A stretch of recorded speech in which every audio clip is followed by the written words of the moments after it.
Welcome to the traditional undisclosed location. This is your host Tanky, and we are back with more Rogue Trader tonight once again.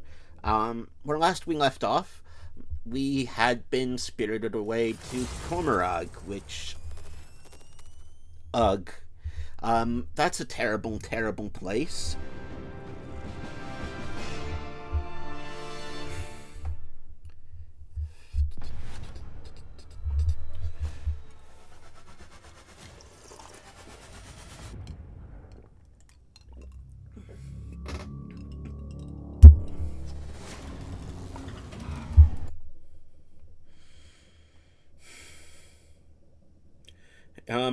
So now we have to get out. We already got betrayed by multiple people. We're finally working for a, we finally got a friggin' poisonous thing taken out of our spine, so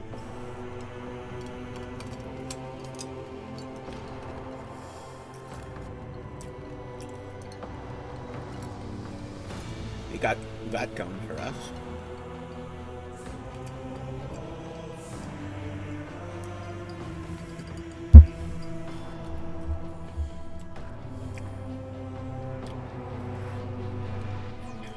Now we're going to go into the arena and kill people, I believe.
Oh, okay.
Victory awaits!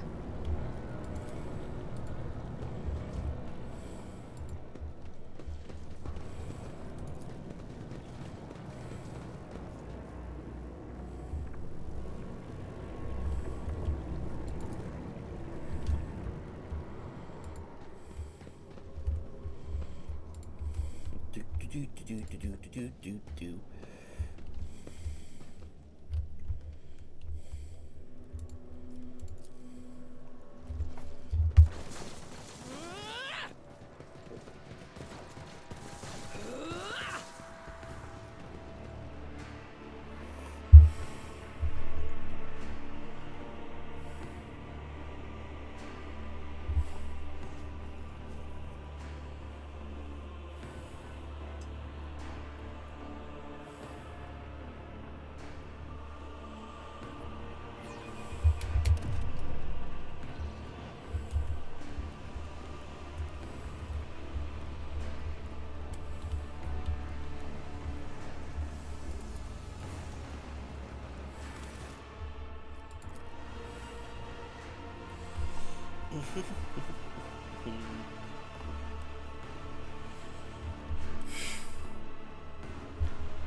It's weird, so I don't know why I wasn't able to go through that particular door, but whatever.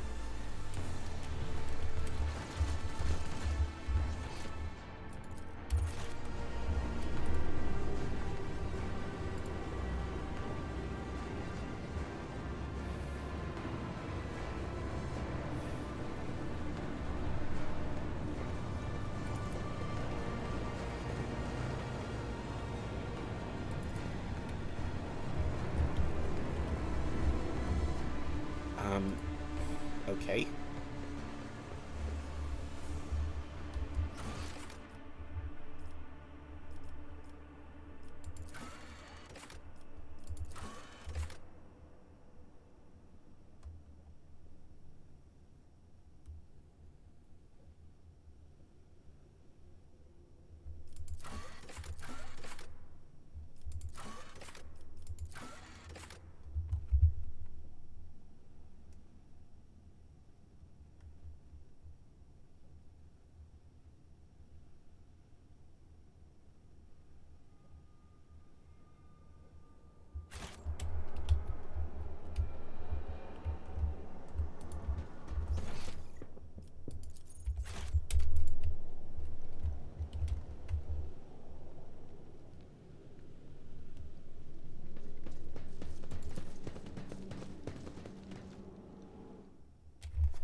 I won't tolerate weakness.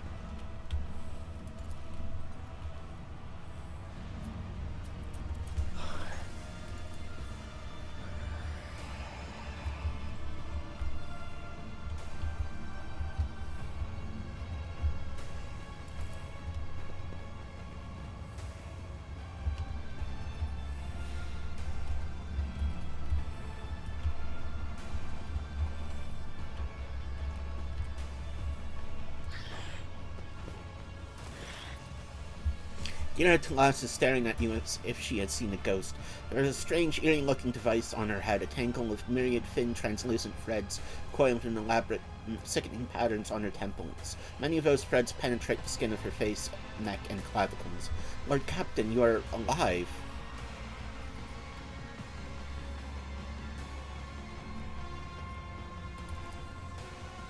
Oh yes, I live. I've never felt so alive.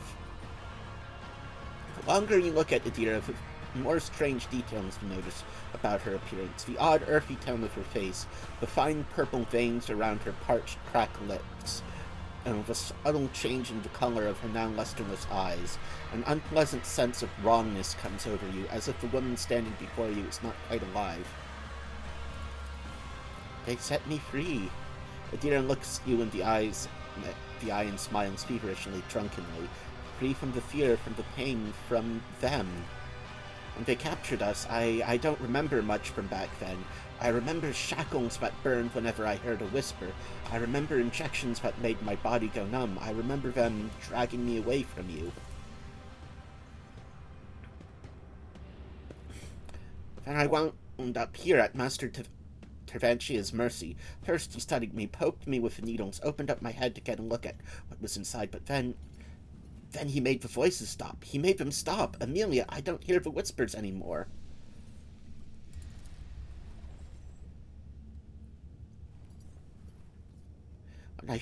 With this, I think... It hurt when he was putting it on. It still hurts, but I'm used to it now. Amelia, what matters is that the door to the other side closed shut. I don't hear the whispers, don't see the ghosts of the future, don't get woken up by tormented screams, and I'm not plagued by the visions of the horrors that are waiting for me. All of it just stopped. I can't. No, and good thing too, you know? I think the Xenos are terrified of human witches. Why else would they keep me half delirious and out of it, or do all those things to sever our connection to the warp?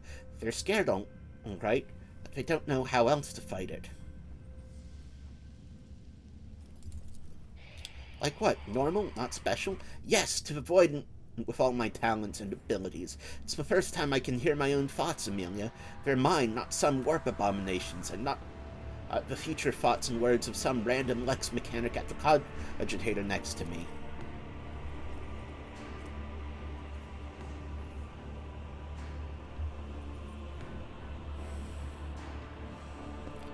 If it means I have to serve...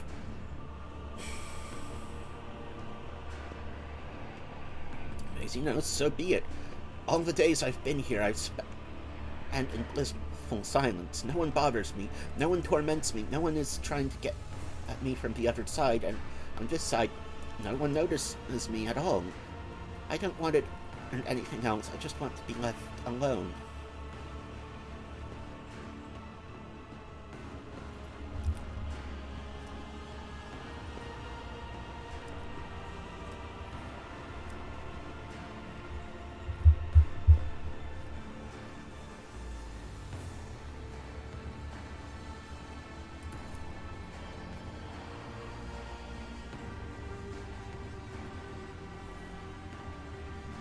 Oh, I'm a terrible, terrible fucking person. Spellbound, Adira whispers to the sound of your voice and weakly repeats after you, because the whispers are who I am, and I am the whispers. Yes, I could live a bit longer with this incredible gift, because it's so great, right? Her brow furrows as she wrestles with her doubts. As great as it is, it's also dangerous, Amelia. The whispers don't just help me, they are luring me to something irreversible. But if I decide to leave, then Master Tervancius will shortly want it back. He'll remove this thing, and then the whispers will return. They'll start beckoning me again. What then, Amelia?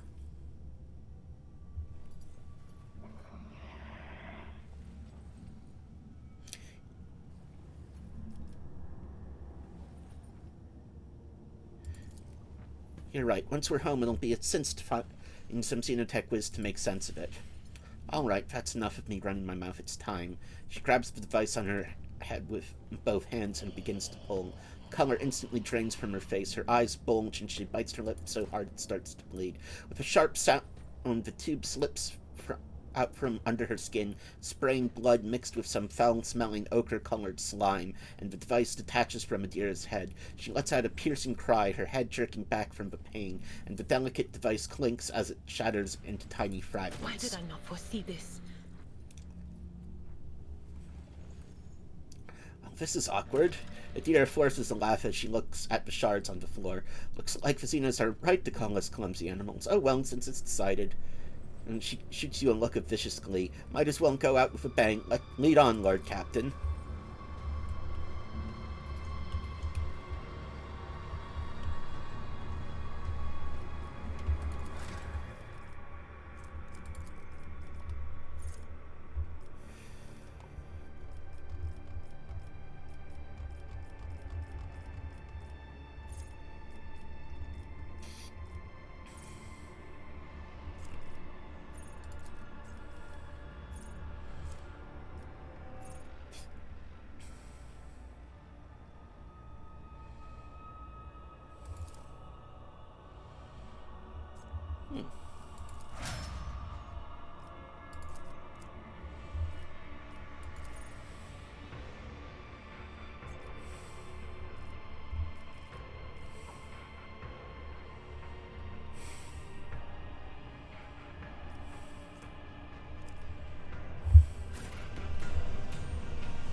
Tall Trukari, whose body is riddled with painful-looking puncture wounds and dotted with metal rings and clamps, lets out a chuckle as you approach and begins speaking in his own language. Your elucidator hisses to life, translating the words. Look, Carrion, is this the Monkai that cost you your place at the Archon's side?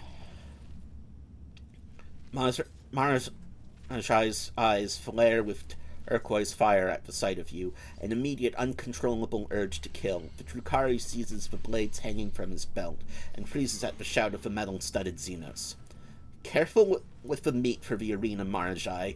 If Inisforia is short on toys for her fighters, you will be punished again. She seems to enjoy pitting you against the Chimerae. Maybe this time she won't deem it necessary to give you back your skin after you slay them all.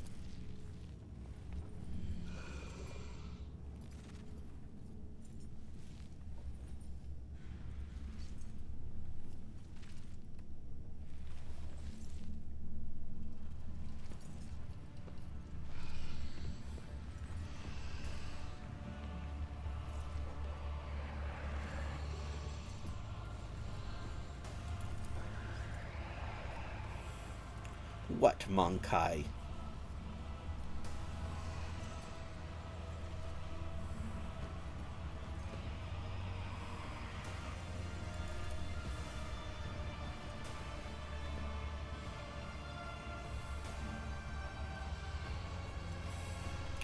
Taventius's creations must have been a low-grade imitation if the mirage did not completely overwhelm you.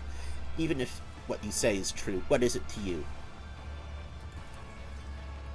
You help me? Why would the quarry help the hunter if you expect me to believe that?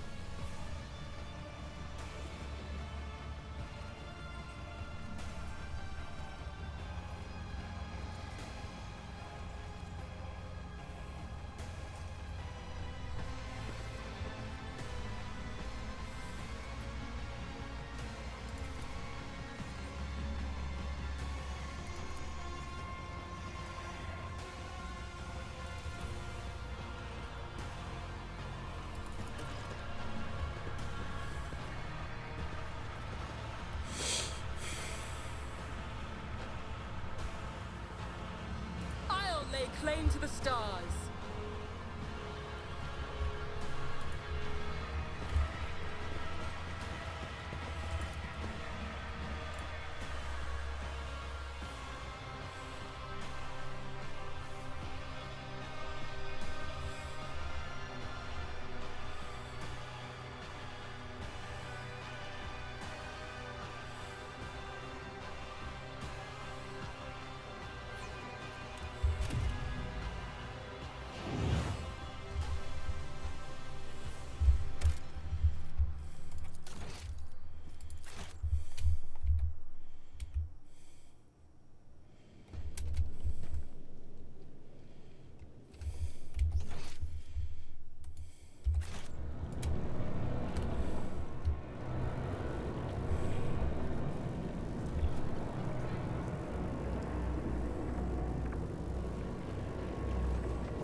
Faust seest the flame in me, smite me.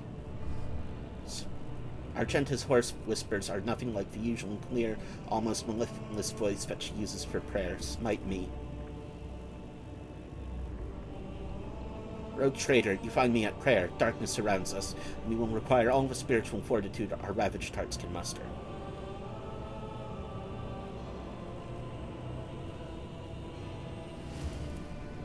Yes, I am. I was the one who found those people. I brought them to the commissar. I prayed for them. I gave them hope, and he sent them to an abattoir to die for those monsters' amusements. They might have, in their final moments, they might have thought that I, too, had betrayed them.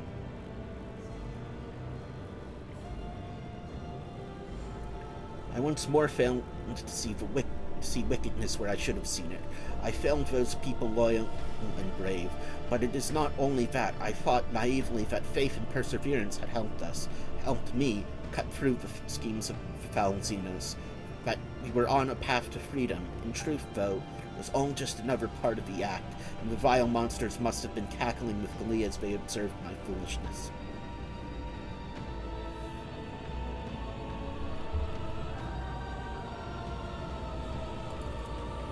Thank you for your words of solace, rogue traitor.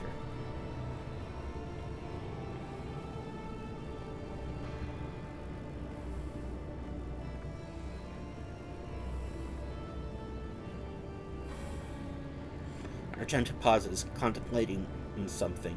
A shadow crosses her face, followed by a flash of unreasonable emotion. Tell me, rogue traitor, do you trust me? Please, look into your heart and tell me what you see. Perhaps you are wise to distrust. Rogue traitor, to lose hope is to err in the eyes of the Emperor, and I am drawing closer to erring than ever before. The darkness all around me thickens, and the clutches of our captors are strong. If I am to give myself fully to the battle ahead, I will need all my strength, and to summon such strength, I must purge my soul. Tell me, will you hear my confession?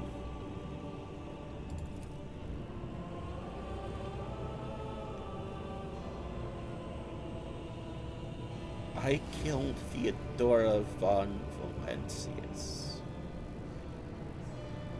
What? What? What?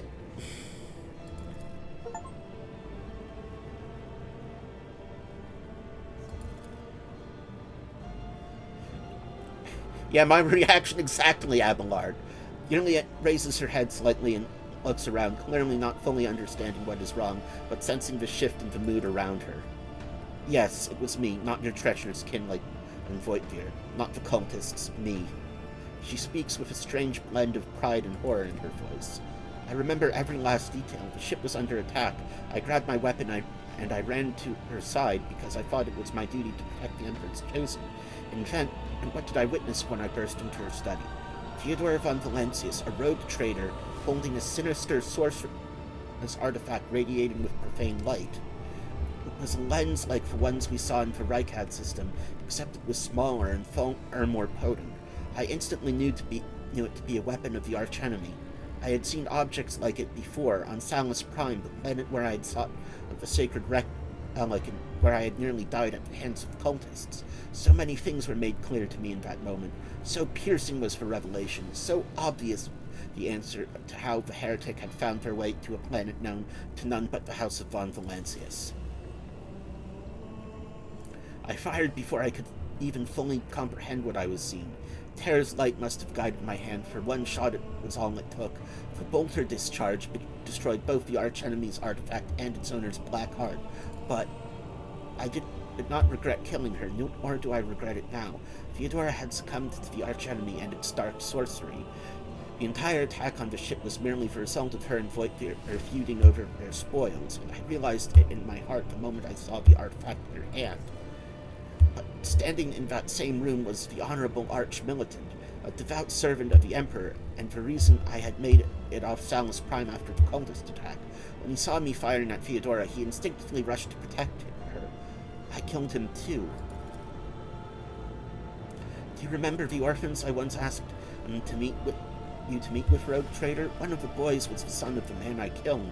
My whole life, I had sworn I would not allow villains to orphan children of the Imperium, and then I did so myself.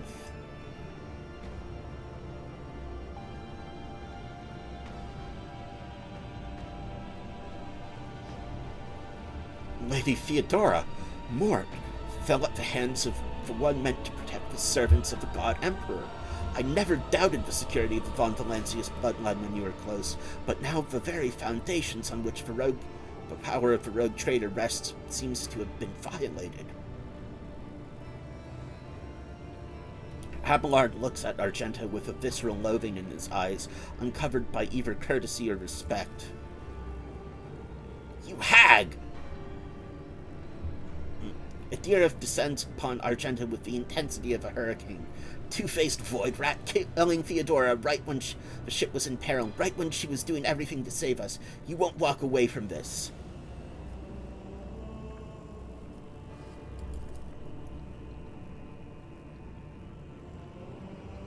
Why? Why should I stop? Why should you stop me? She'll put a bullet in your head just like she did with Theodora the moment she finds the smallest reason to suspect you of heresy.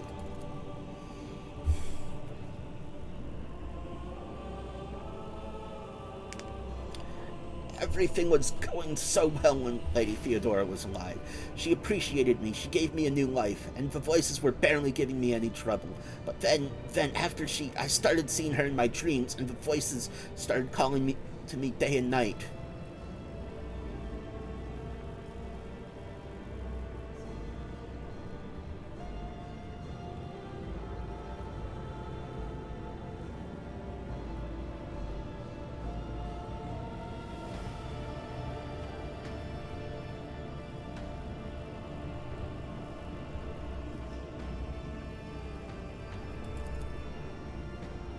I did, and I despised myself for doing so. Sisters of Battle are taught to laugh in the face of lies and intrigue, but instead, I feared that I would face immediate execution for the murder of the Rogue Trader. I hoped that people would think Voigtvyr of the cultists would think it was Voigtvyr of the cultists who killed her, and I was right.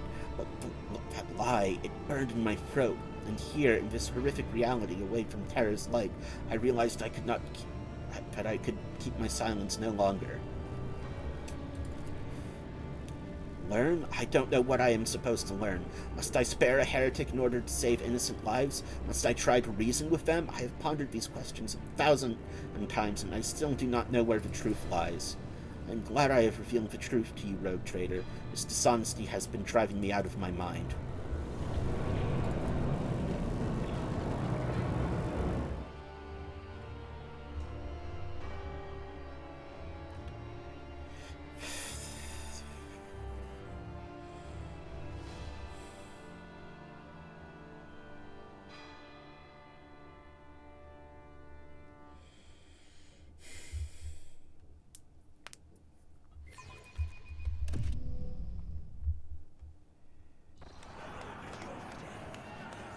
Thirsters of woe, an exquisite strife awaits you. The bloodstained oscillates will face the sophisticated killers of the Cabal with a poisonous whisper, and the challengers who have already survived one fight in the arena will go up against fresh battle meat provided by the Cabal with the wounded skies.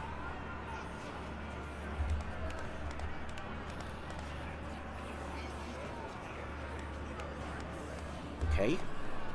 Move along.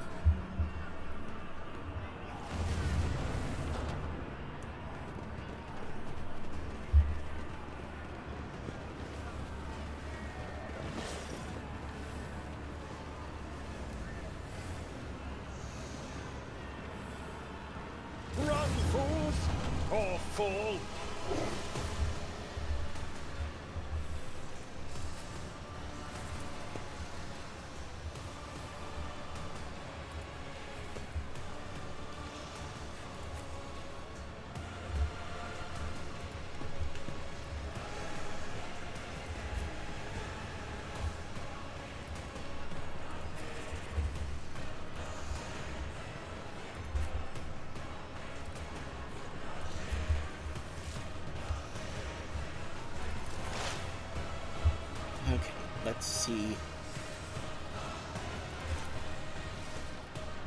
Already done.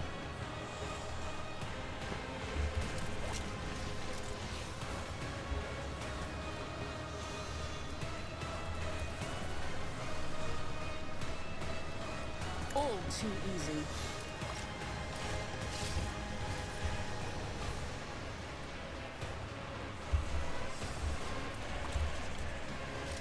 Lemon stratagem.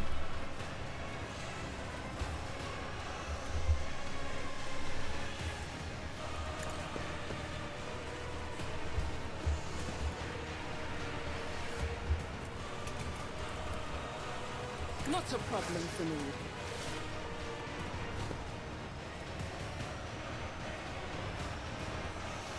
Suits my purposes.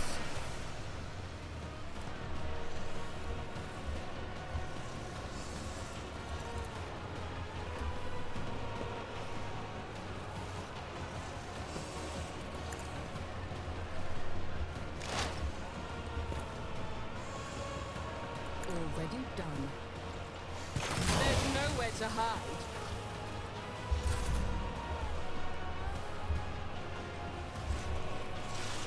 Faith without deeds is worthless.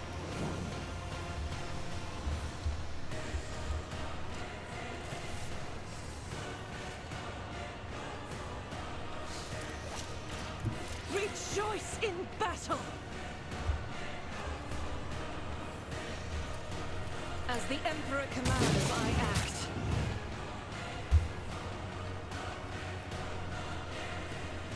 Doubt is for the weak.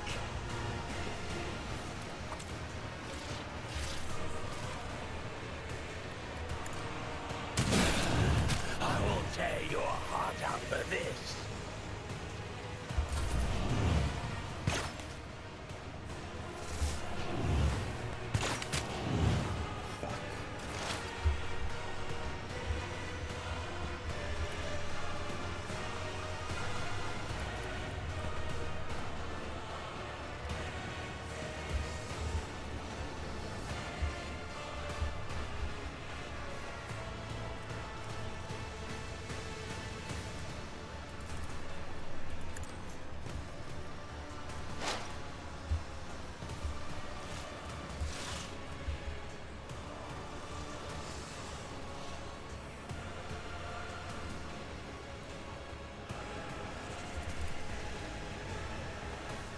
This tedium is beneath me.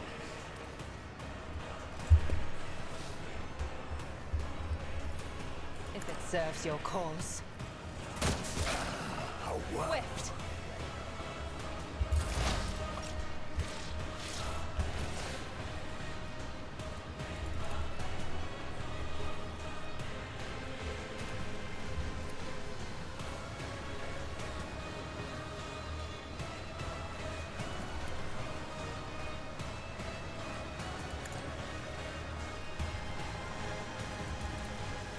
That is not my destiny.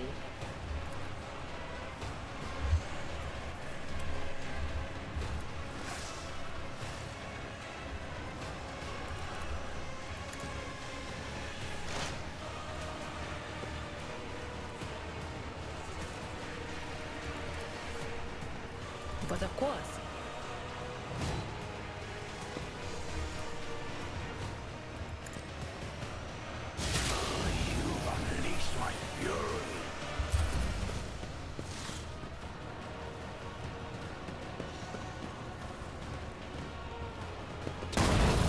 Let me educate you on the art of pain.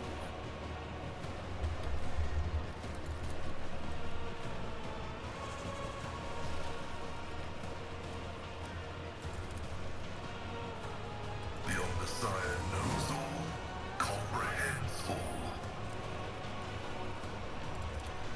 The scriptural prognosis is favorable.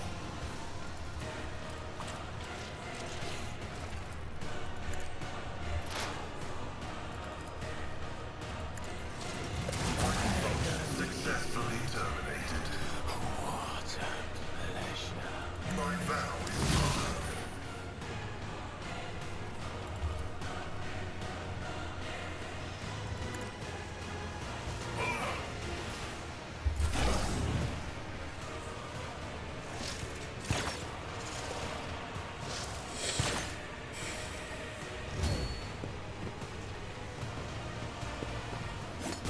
Things are always slow.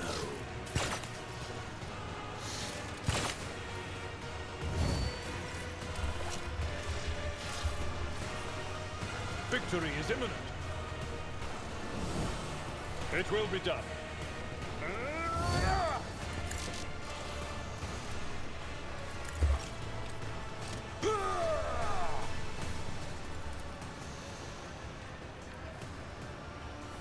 I will do my duty. Grey hair, sure hand.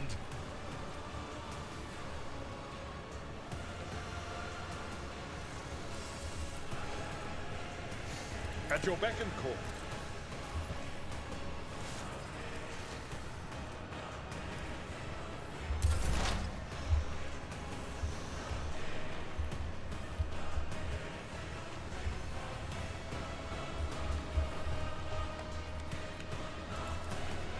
Nothing I can't do.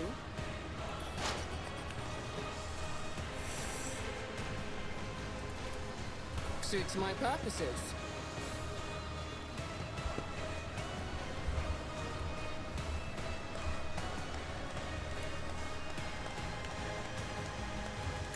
Too easy. High momentum.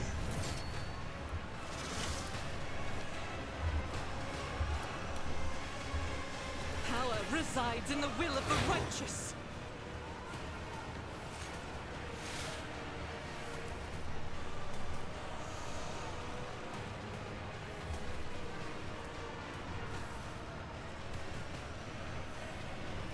As the Emperor commands, I act.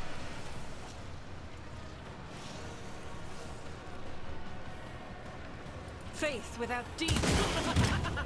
A work for a fleshcrafter.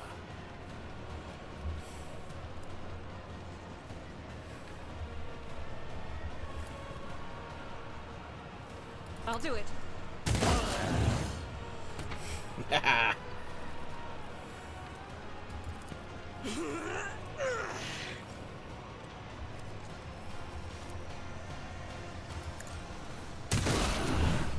You've unleashed my You will perish for this affair. Let me educate you on the art of pain.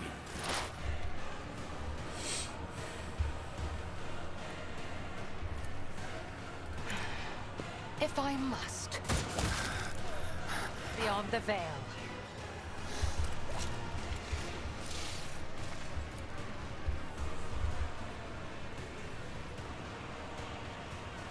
I understand your intent.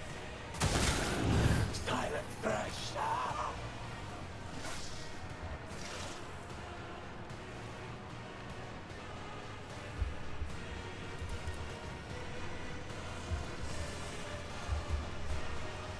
This tedium is beneath me.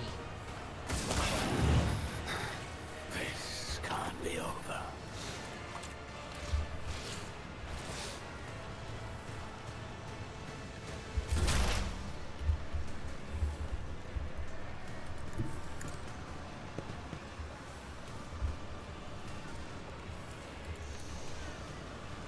Anything else? Be gone.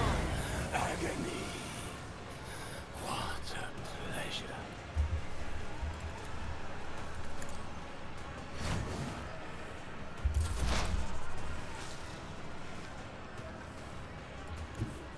Heavy is the tread of his faithful.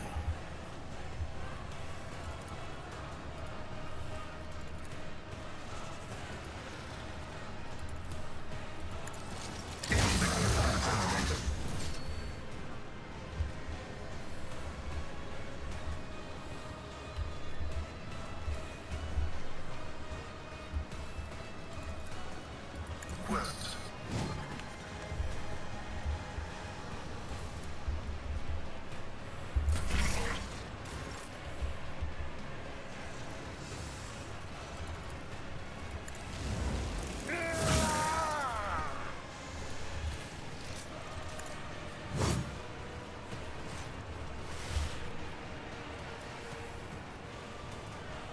Victory is imminent.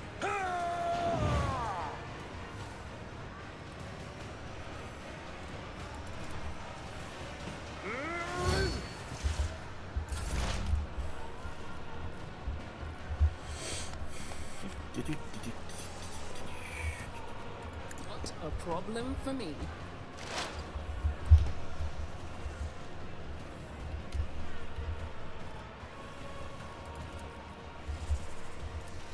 Nothing I can't do.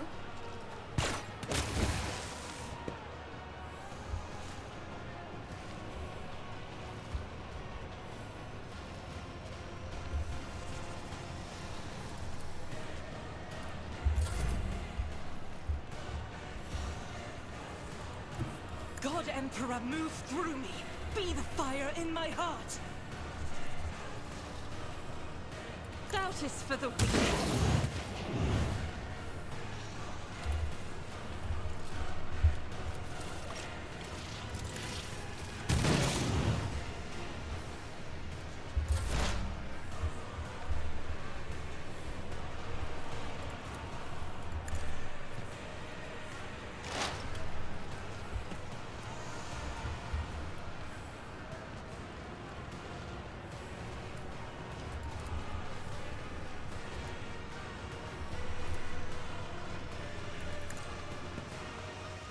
Ancestors guide me.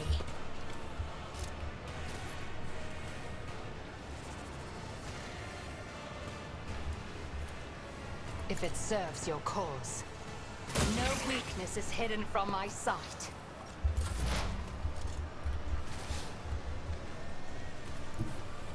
There is movement in the Empyrean.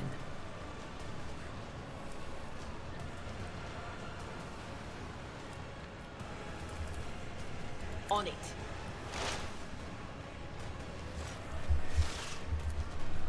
Anything farewell.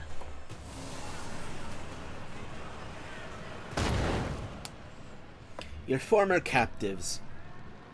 You have a chance to rectify the mistake that made you fit your Archon's favor. I doubt your Empress will change her mind, and Sinisforia will surely not want to give up her new plaything.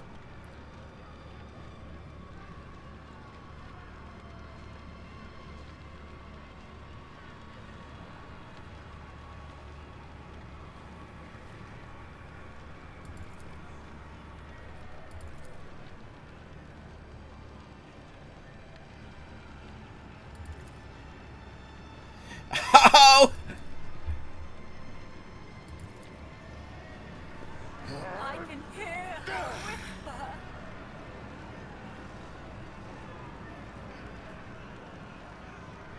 Smite the Xenos! Do not plead for swift death!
Suits my purposes.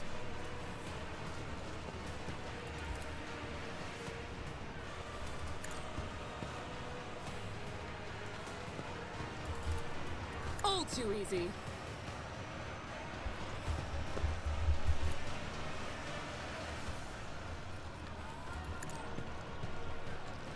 There's nowhere to hide. If I must.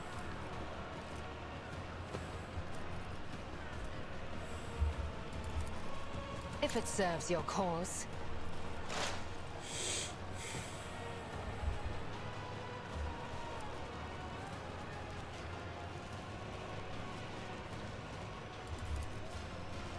I am not your Xenos pet, mortal. You will pay for this in blood!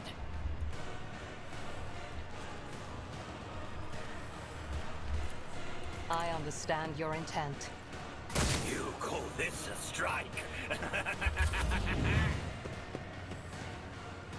Oblivion approaches. Not enough!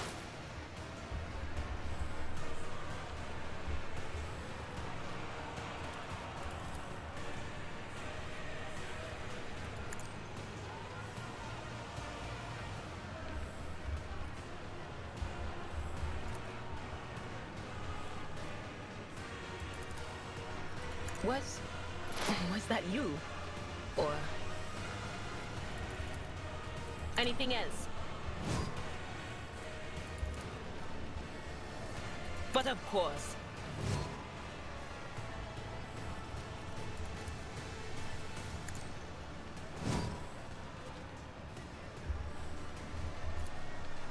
Anything else? Woe to you!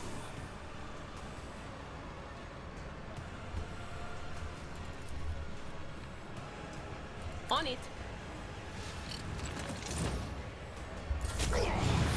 Last stroke of luck.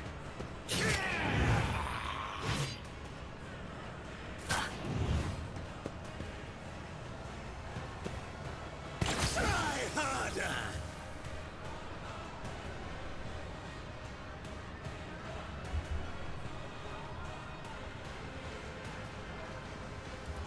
Guided by faith!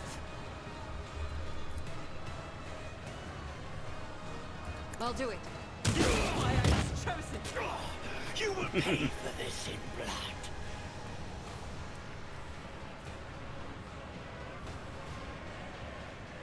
Faith without deeds is worthless. As the Emperor commands, I act.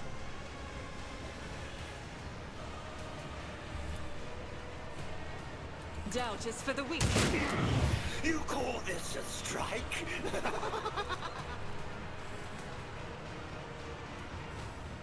As the Emperor commands, I act.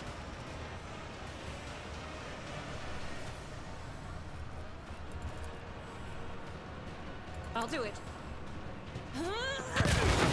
Woe to you!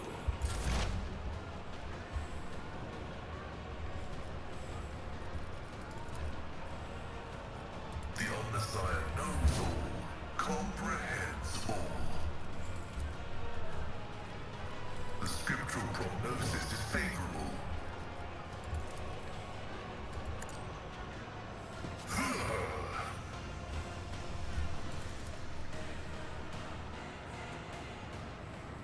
My vow is to serve.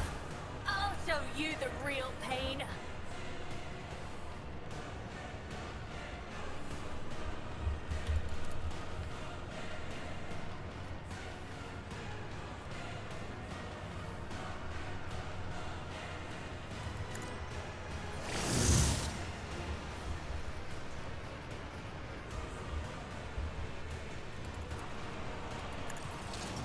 The Omnissiah condemns you. Follow my lead. At your beck and call.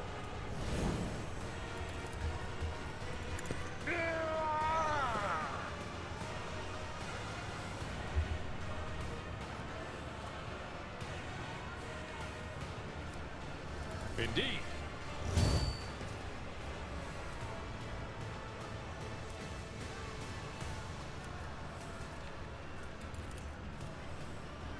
At your beck and call.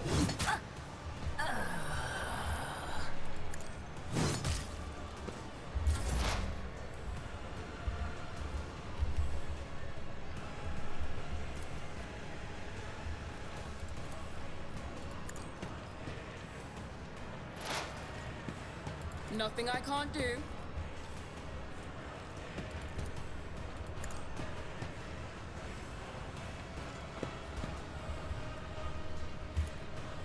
Already done.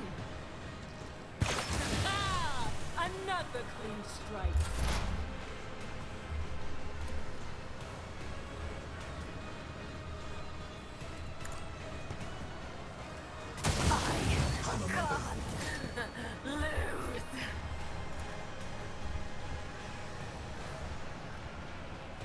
am not your Xenos pet, mortal. You move it. No more.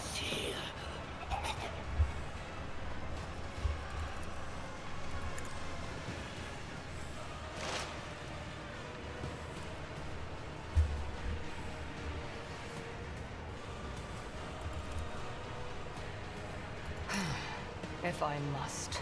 Fortune favors the swift. Stroke of luck.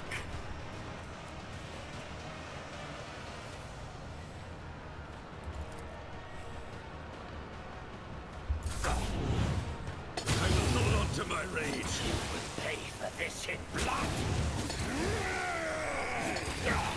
You call this a strike? Pain and duty go hand in hand.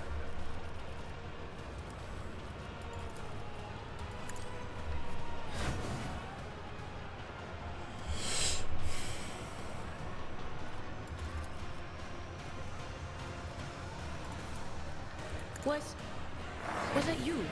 Or...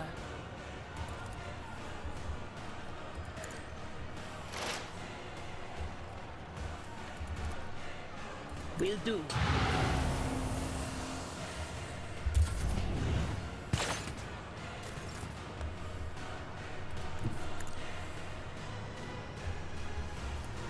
As the Emperor commands, I act.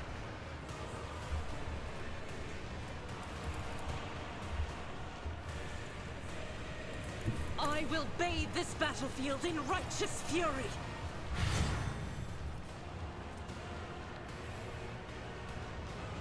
I'll do it. Faith without deeds is worthless. I'll tear your heart out for this.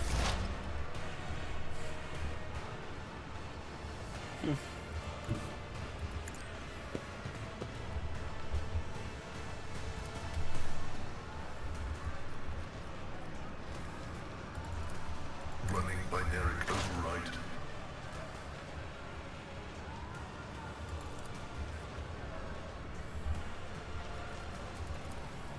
Request approved. Your skill is lacking. Running binary override. Ugh, my ears are ringing.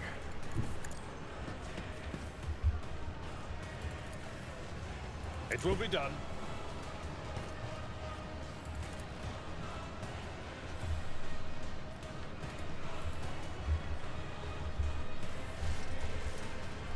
At your beck and call.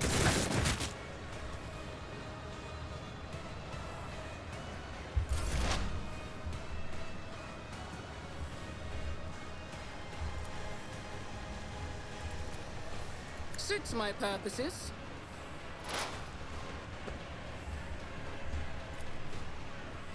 Nothing I can't do.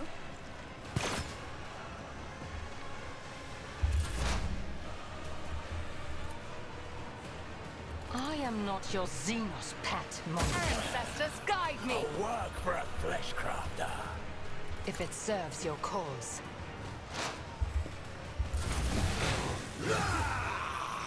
I'm done playing with you.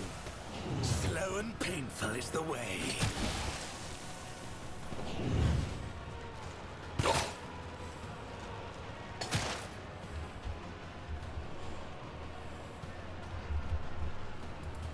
Cover me.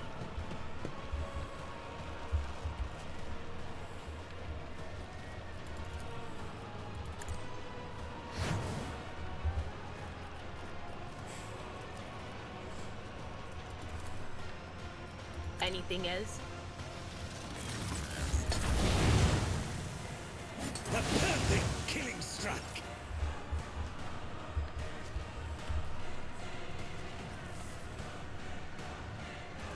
Rejoice in battle! Doubt is for the weak.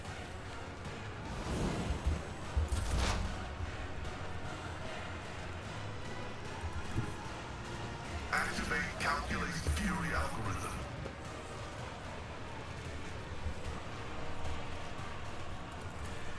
The Omniscient knows all, comprehends all.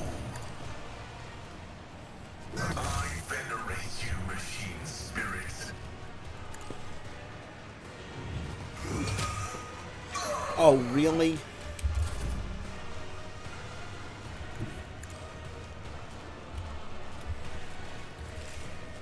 Victory is imminent.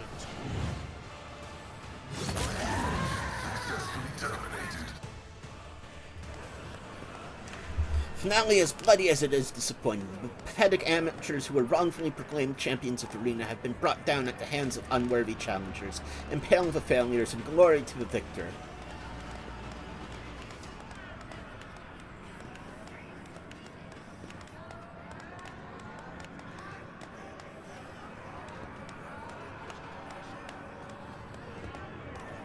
Get out, Monkai, and tell Nervantius that he will pay for this insult.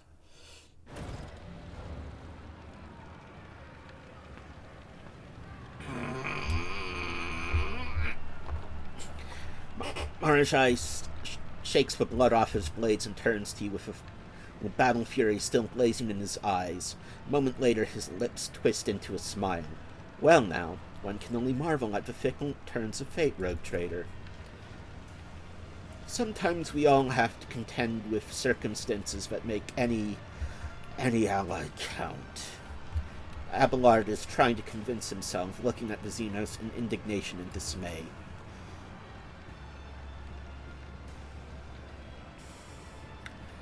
Juliet raises her weapon, uncontained rage flashing in her eye. I will do what the Elantaka did not have the courage to do. Ah, cousin, you have inexplicably managed to earn the forgiveness of the one you betrayed and pushed into Commorragh's embrace, and now you intend to go against her will by killing me? Your lauded Assyriani restraint is failing you, much as it has before. Juliet hesitates for a few moments and shrinks under the mocking gaze of the Drukhari.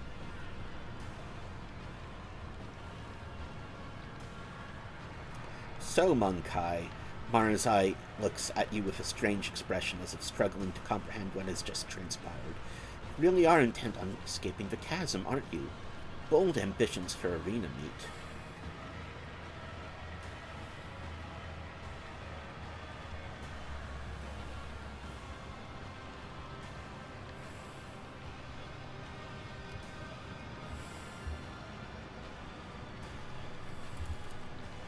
Yes, we have much to discuss.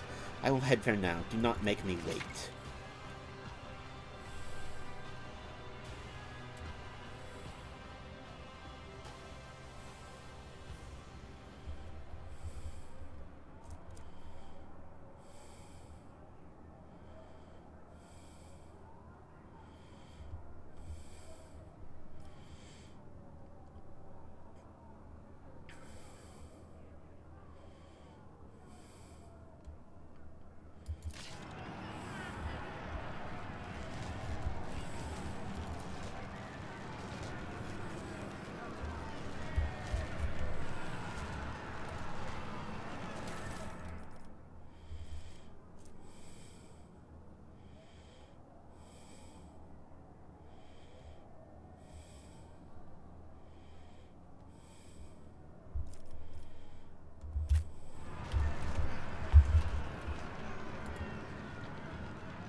It's about time.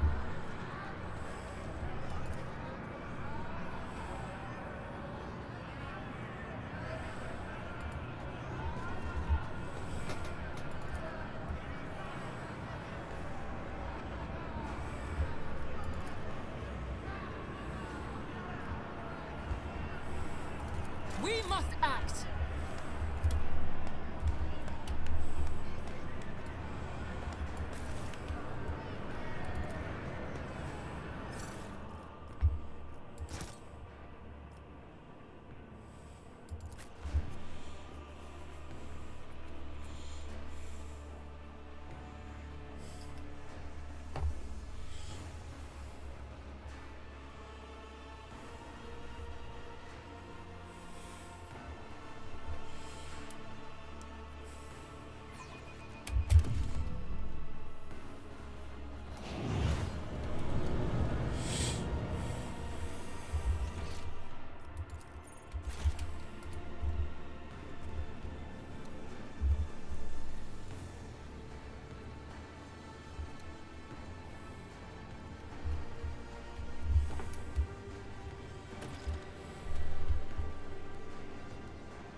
Victory awaits.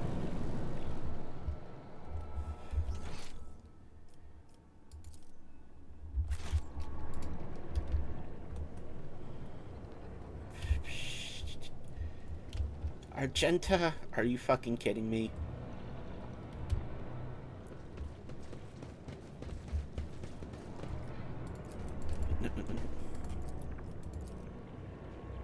This explorator is blessed with multifunctionality.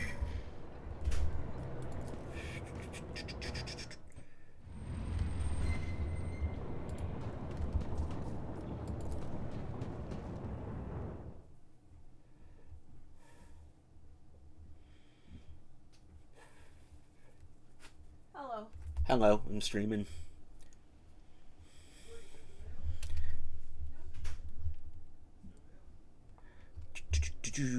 Come on.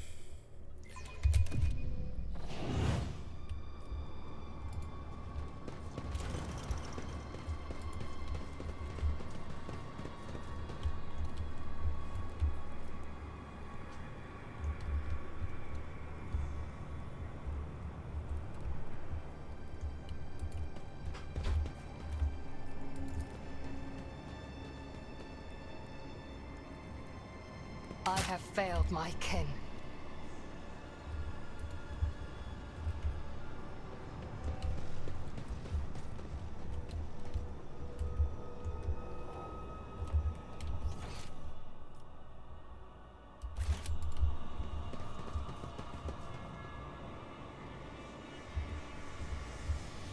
A new challenge for me.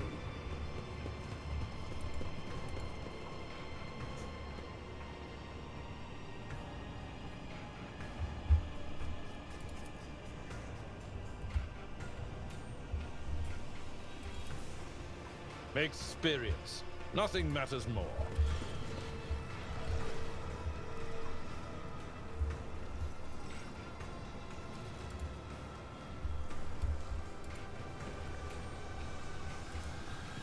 I'll wipe you from the face of the galaxy.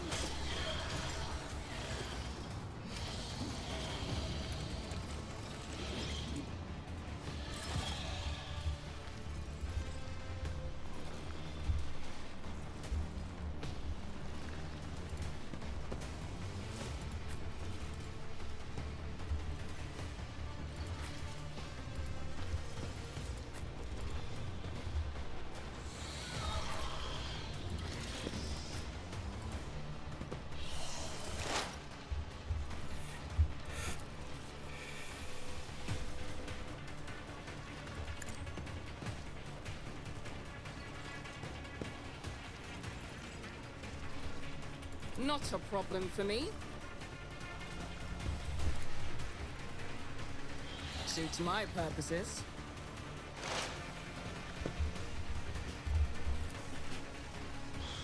Nothing I can't do. There's nowhere to hide.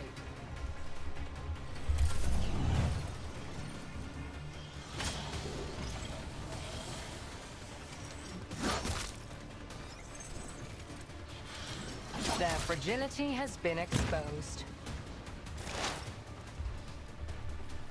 I understand your intent.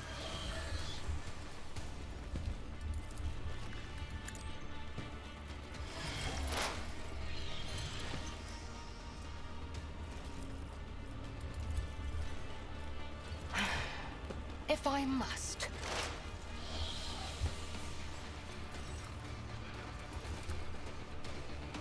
I am not your Xenos pet monkey.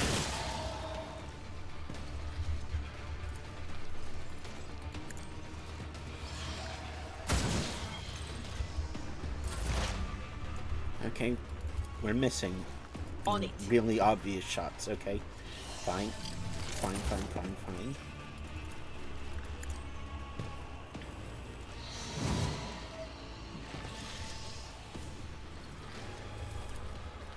I'm not so sure.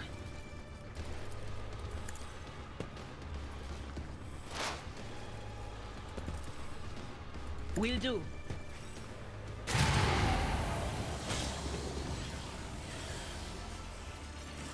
Just a minor setback.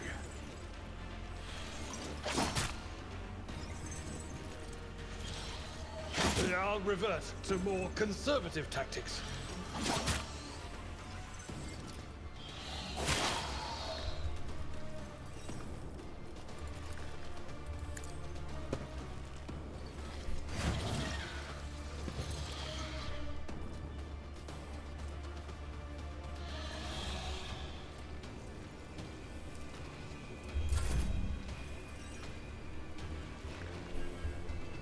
I will do my duty.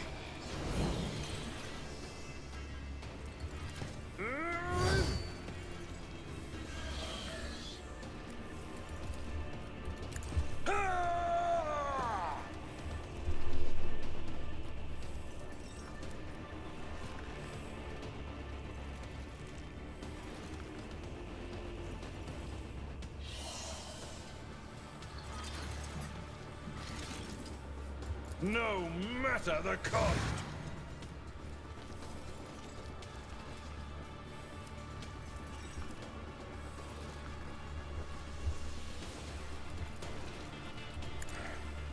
Field medicine at its finest.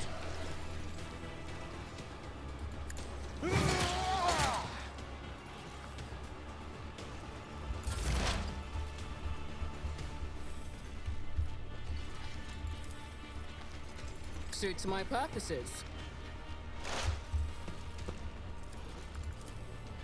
Nothing I can't do.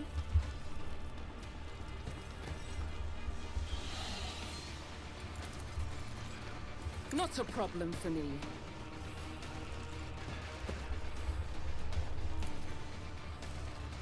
Nothing I can't do.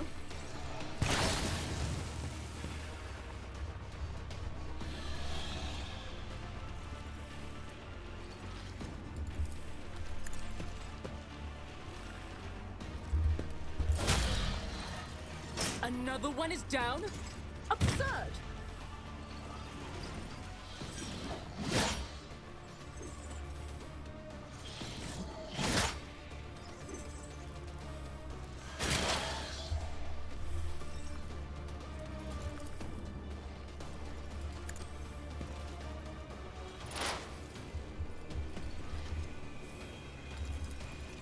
If it serves your cause.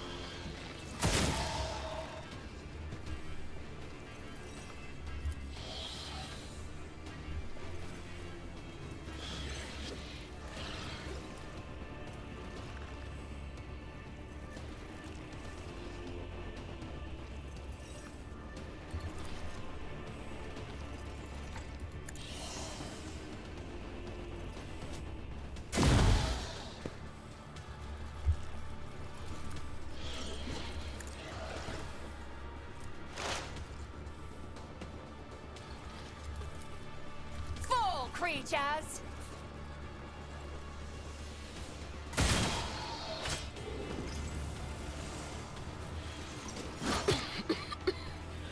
The whispers called to me. You were blinded by your own misery.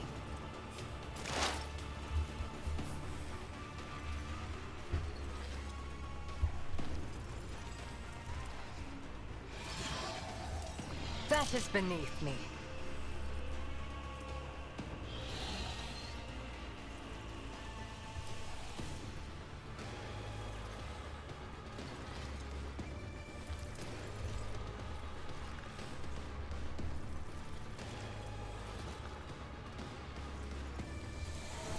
I understand your intent.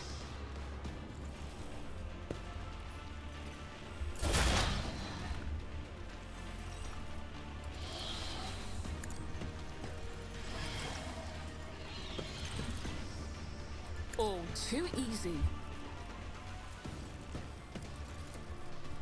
Already done.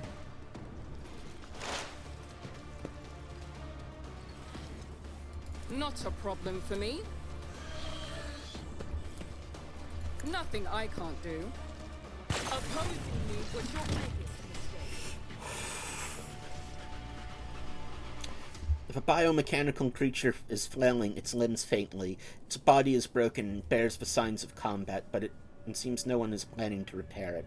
You can see the glistening flesh under the cracked carapace and the bunches of wire that permeates it. The armor plates rise heavily, and the creature emits a wistful, creaking sigh full of regret. Claw on Pascal's mechadendrite clangs loudly. The visor emits a series of clicks, switching the observation spectrum. Pascal's hands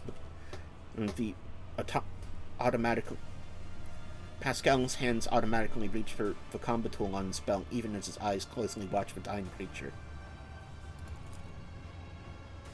Every limb of the creature, the hard ones on the skeletal paws and the flexible ones on the metallic cords, is equipped with a variety of implements similar to surgical tools. The jagged saws, twisted drills, and vibrating monoscalpels promise unbearable pain. You can clearly see the inside of the mechanism through the holes in its armor. Its gut can open to drag a hamstrung victim inside. Once the victim finds themselves in the monster's stomach, they will be pierced by injectors that will liquefy them. The substance will then drain to the reservoirs at the tail end of the creature.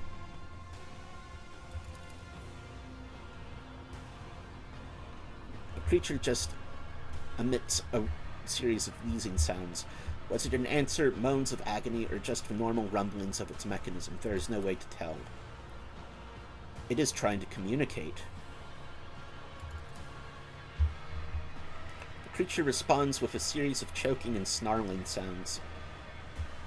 After a moment, as if realizing that its language is not clear to you, extends a fighting limb in your direction in a menacing gesture. The message is clear. I am a warrior. I am a killer. This is an engine of pain, Ellen talked, an executioner created by the depravity of my twisted cousins, living flesh fused to a mechanism whose sole purpose is to inflict as much pain as it can. Yearly its face is contorted with bitterness and disgust. The Dark Ones are caught in a cycle of torment, desperately seeking pleasure in the suffering of others. This machine is but an instrument of their endless desire, a symbol of what they are willing to do to slake the thirst and fear that consume them.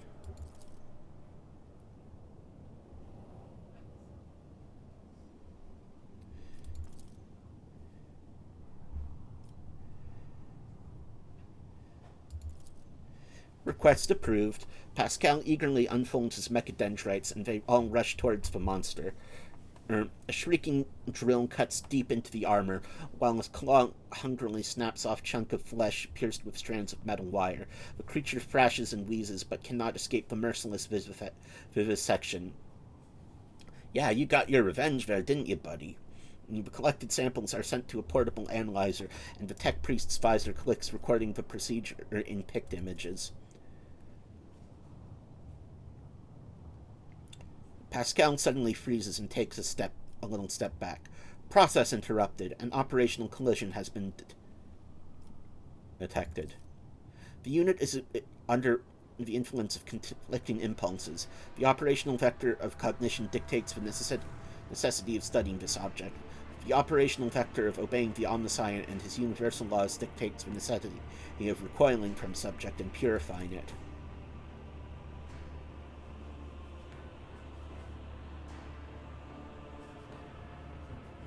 The operational vector of adoration before his might dictates the necessity of reverence for the subject where the natural spirit resides in synthesis with that of the machine.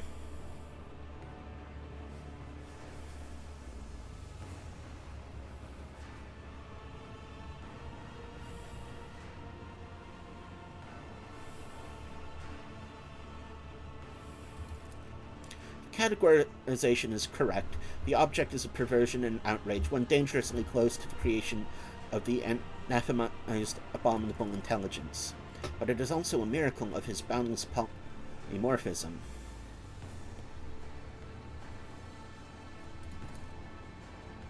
Presenting the hypothesis, this construct is a mobile execution chamber. A subject is immobilized by the implements placed inside the construct and subjected to highly painful disposal via chemical injection. The biological remains are preserved in the built-in reservoir of the construct.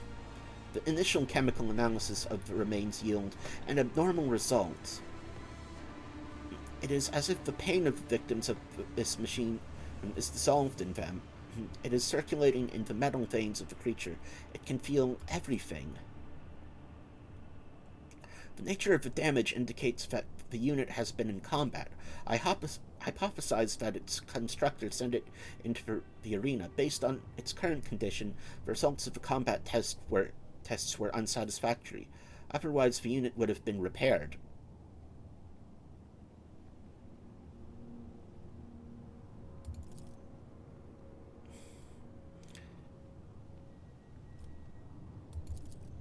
Request approved as doctrinally correct. Pascal leans over the creature, and the drill whirs, sounding shrill and relentless. The tech priest's voice hums with the ice-cold determination of the divine vivisector. Let the cycle be discontinued. Let ignorance be discontinued. None shall stand in my way.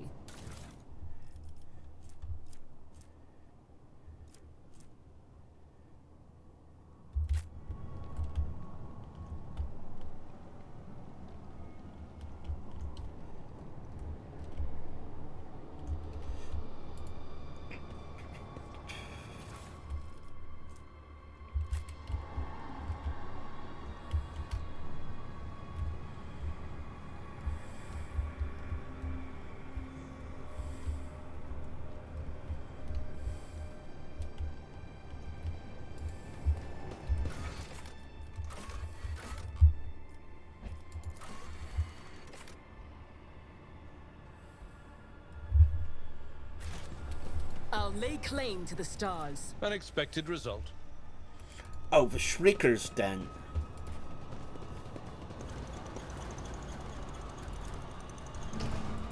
Wait.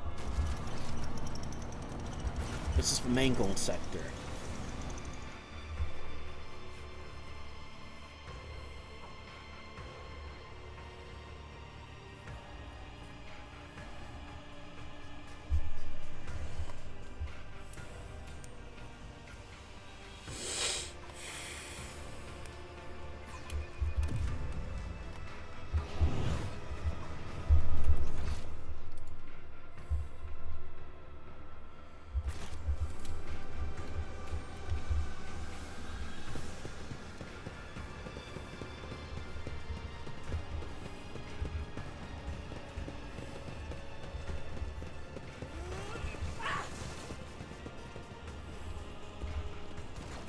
I won't tolerate weakness.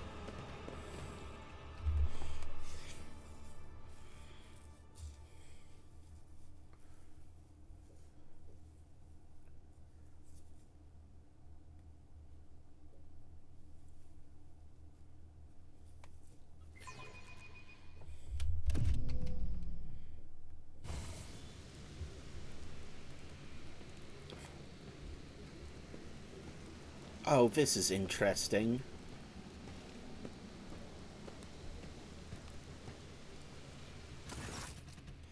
Time seems to stand still when you enter. Figures cast in shadow, huddled against the walls, turn to you. Everyone except the few standing frozen in the middle of the room with weapons in hand. Argenta is panting, but her weapon is steadily trained on Marjai. May thy will fortify my hand. May my faith in thee grant me strength.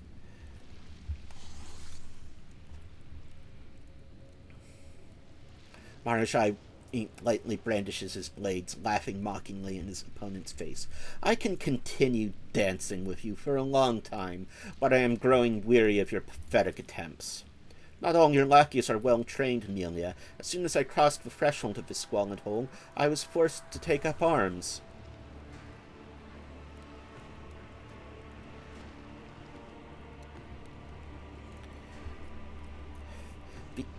The abomination that you have allowed into the ranks of your companions must die. This is his will and my duty, rogue traitor. I will not oppose you, rogue traitor, though my soul may clamor for the destruction of this foul thing. But I will wait for it to give me cause. I will wait eagerly. Your lackeys have seen enough of the show. I have business to discuss with you, Amelia.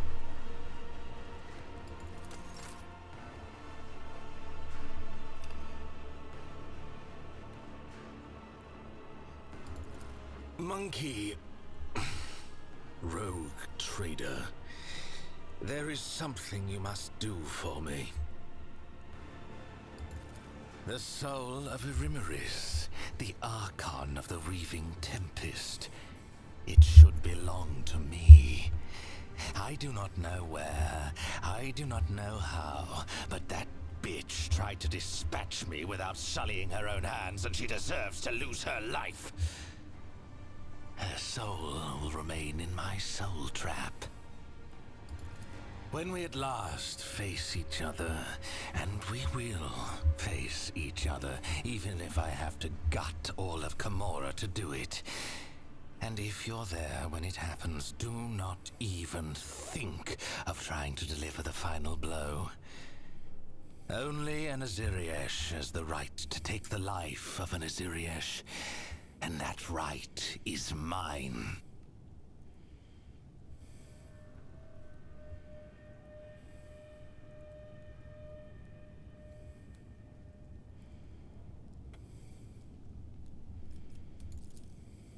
It is all somewhat more complicated than you're capable of understanding. Our game of old must come to an end. My first step went awry because of Nazrake's treachery. Now all I must do is finish what I started. Destroy her with my own hands before she destroys me. Erimeris is my sister. What does it matter? Yes. I valued her until she went too far in her attempts to dispose of me. She valued me until I refused to bare my throat for the blade without a word. Our relationship has come to a dead end. Now the tie between us must be severed. Is it just... So I want to hear what he wants to do with her soul. Is it just to torture her, or is it to, like, keep her from coming back? Simply killing her is not enough for me. No, it is too banal. Keeping her imprisoned for all eternity in a cage of misery from which there is no escape. That is a fate more to my liking. Her fury and torment will feed me until her spirit dries up like a fountain of blood spraying from a sliced artery. And also, it might make her resurrection problematic. Naive creature.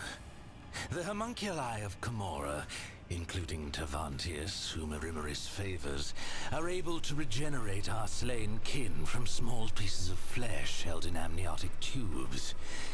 Any Drakari you kill on the field of battle can come for you again, albeit at a price, since the homunculus claims a portion of their client's soul as payment for this precautionary measure.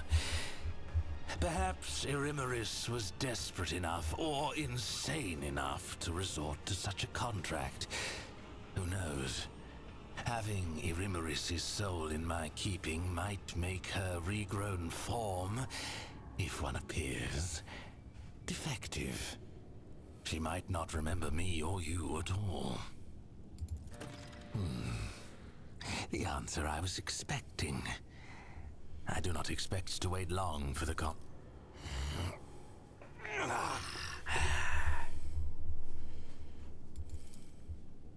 You're shocked to find no under armor or clothing. It seems that the thin, light armor is attached directly to the Drakari's pale skin, roped with veins. You notice 2 pinprick marks surrounded by purplish bruises. Something pierced his flesh here, and that is what keeps the armor plate in place. What are you looking at?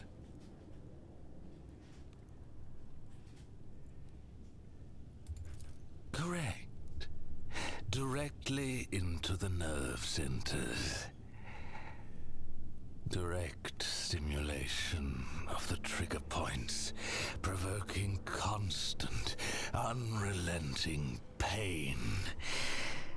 Do you know how pleasurable it feels when your suffering rings out in unison with another's?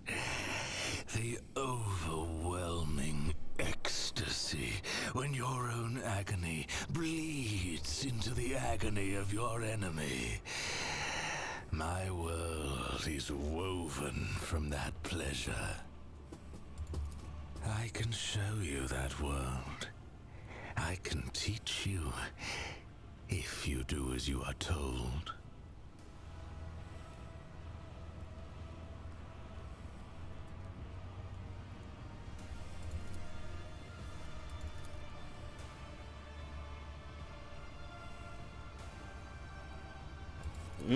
I do. And I will not forget my place, so long as you do not lose your grip. As you have already promised me, Rimaris, I will leave you now. When it is time to kill, let me know.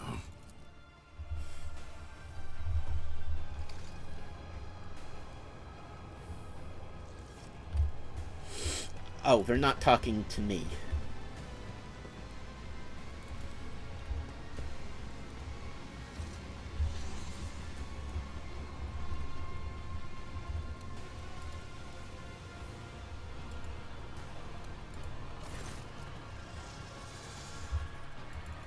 May terrors like me?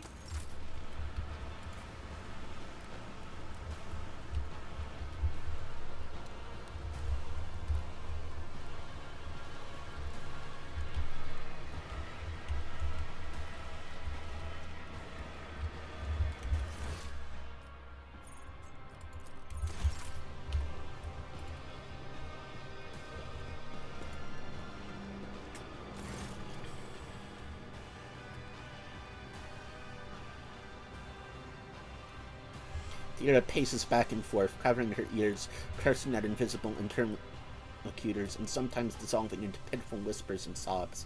Seemingly of their own volition, her trembling fingers pick at the unhealed wounds left by the Xeno device. Wait, you're serious? The thing is, Lord Captain, my neighbors from behind the door have come roaring back into my sick little mind. They must have missed me, 'cause they're noisier than ever now. But I guess that's better than being a pawn in the hands of Xenos doing experiments on myself. Looks to me like we're up to our necks in every type of shit known and unknown to humanity. Could there be a way to sneak out of the arena? I don't know, Lord Captain. Right now, I can't tell the difference between my own thoughts and the voices, let alone come up with an escape plan. But of course, You don't sound possible like the whispers that. will give us a nudge in the right direction. It's harder than usual to pick out anything specific. With all these dampening gadgets around, it's like trying to hear through a wall of static. But if I try harder, the threads are very tangled. Some of them are woven together, but each one is trying to pull in its own direction. The puppets think that they have free will, but it's only because they have been ordered to think and act so. This is a skilled puppet master at work here. His dark hand is far away, but that only makes it more terrifying. Even a colorful doll that springs out like a jack-in-the-box and scampers around wherever it pleases does so by his leave. You must listen well to the strange melody and step in time with it. Its music is dismal and dangerous, but it does not echo the chorus of torment. This does not mean the dance will not be bloody, but once you learn it, you can lead the steps. Are you talking about the Harlequin? Little time is left to gulp down the bloody dust. The twisted mirror with no reflection beckons you into its labyrinth and offers hope in a moment when death is inevitable. Or are you talking about Tzeentch? I can't make out. Damn it! It's a lost cause, Lord Captain.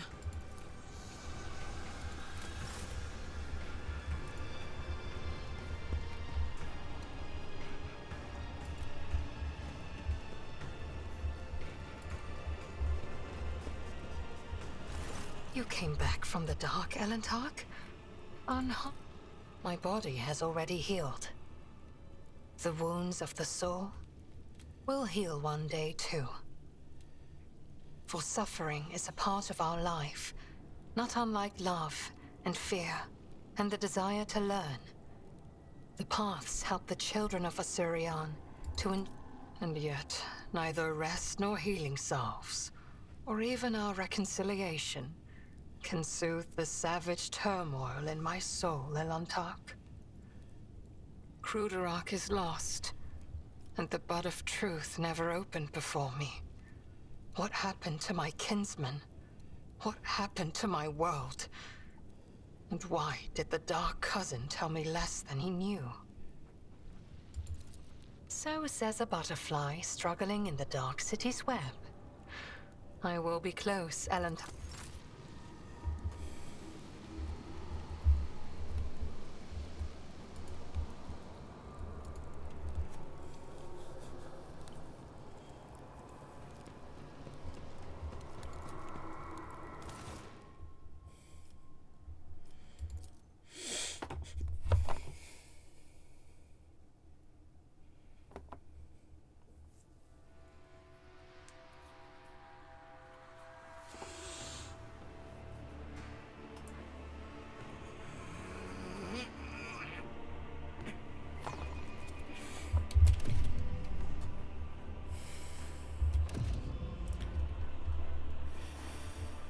It's about time.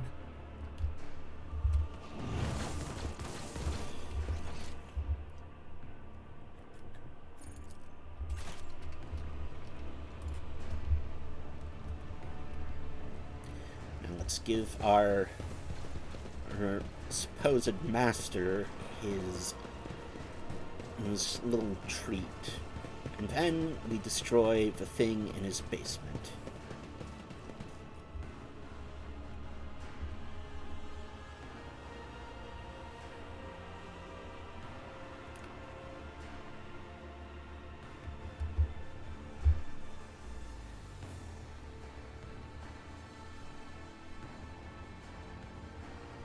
The rising currents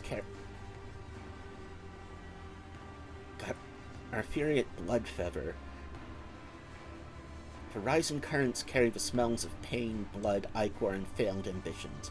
The smells of the dark city. With my wings flung open, I weave a path through the spires like a dark lightning bolt, chaotic and unpredictable in its patterns.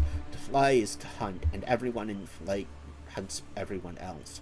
Even I, scourged Garfired Bloodfeather, do not have the privilege of inviolability around these parts. I may become someone else's prey, except probably not today. This day I am the hunter. My homunculus modified olfactory receptors pick up the scent of my prey, and I tread cautiously as I approach it. The stench of Monkai is foul but varied, and the scent of my prey is quite telling.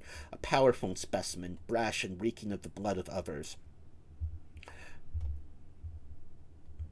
I descend the minaret that grows out of the nearest spire and provides me with an excellent view. Accelerated reflexes allow me to assess the situation in a fraction of an instant. It is time. A female Monkai, a pampered upper-crust cub, was fed and equipped with the best their race can offer. It certainly arrived in the Dark City recently, the city which has not yet managed to leave a mark of perpetual expectation of doom on its flattened snout, the most glorious game which clings to life in the strongest, and which leaves the sweetest death. The reflexes urge the muscles to act.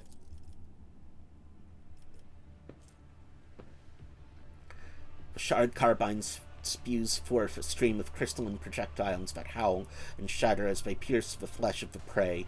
A deadly slashing blizzard drapes the street in bloody snow. The bodies of landing passerbys caught in the fire or fall into the ground.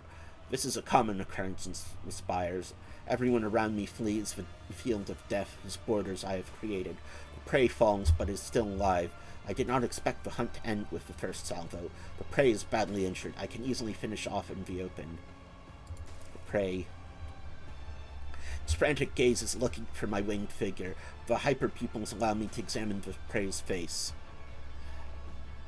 I can see its eyes scrutinize my gear. There's no need to hide anymore, so I stand up to my full height and emit a wailing battle cry. Let the prey know what will kill it. The prey... A mistake.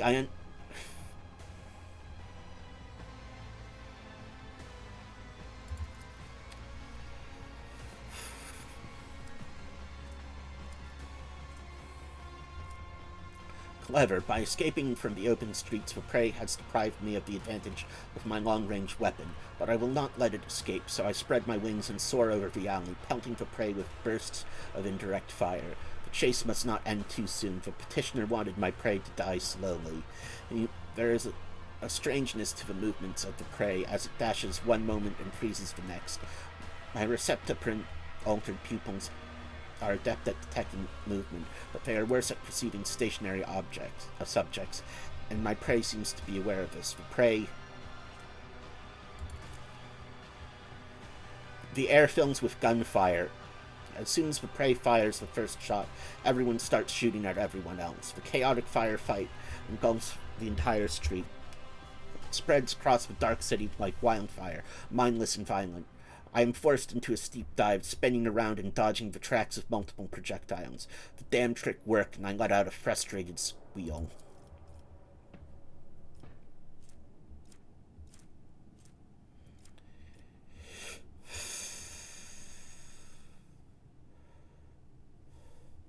The prey manages to elude me for a moment by ducking into a crowded street. The jet booster on my back emits a stream of ghostly blue flame, and I continue my pursuit. As I storm into the street, I see the prey again. This is a nice catch. The petitioner wanted me to deliver the prey to her, but I decide to do something different. When it is over, I will impale the body of the prey on a spike protruding from the high spire, so that it serves as a testament to my victory. My flight is swift. Everything unnecessary and atavistic has been cut from my body so that air currents carry it like a projectile from a splinter rifle. Alas, this is also my weakness. I am so light, even a small obstacle can throw me off course, but the prey has no idea how vulnerable I am in flight.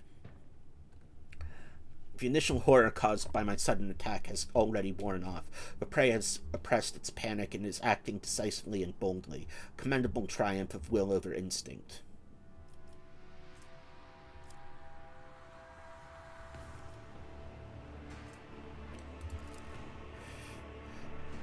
It only takes the prey a couple of furious shouts to convince those huddled in the alley that a monster is coming for their heads. Lies. I am only pursuing the prey. I am met with frantic gunfire. After making a sharp ascent, I take a pair of plasma grenades from my belt and hurl them into the crowd. The bodies of the gullible fools who believe the prey evaporate and turn into bloody mist. The luckier ones fire at me, and one of the shots brings me to the ground. I wail furiously and finish them off with pointed bursts from my shard carbine. To cast me down is an indelible insult.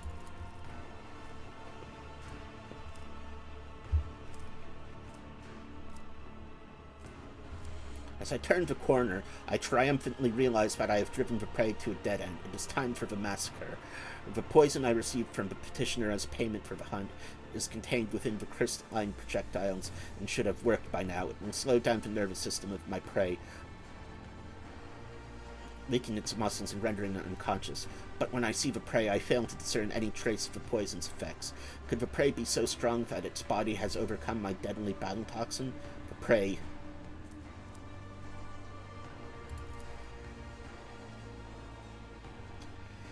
Fuck. The outcome will be decided in close combat. Wasting no time, my prey and I seized one another in violent, furious embrace.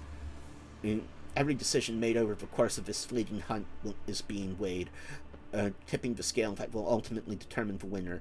I am unpleasantly surprised when I realize the prey is aware of my combat style. It covers the vulnerable spots I like to cut open with my monomolecular claws, but this knowledge will not save it from death. My embedded glands spew hyperadrenaline into my bloodstream, and my artificially grown muscles convulsively swell under the porous fabric of my ghost plate. I torment the prey with...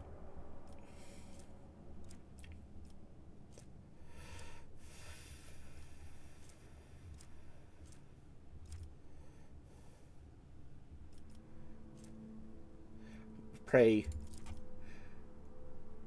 I struggle for the blade, but its point steadily approaches my throat. It touches it. It pierces the skin extremely slowly and penetrates the larynx. It keeps plunging deeper, touches the walls of the larynx, and passes through. I can feel everything. My body softens with pain. My strength is waning. I reach for the shard carbine and shoot the prey right in the face at point-blank range. The crystalline projectile whizzes within a hair's breadth of its face. A crashing blow turns my magnificent weapon to rubble with a mournful crunch.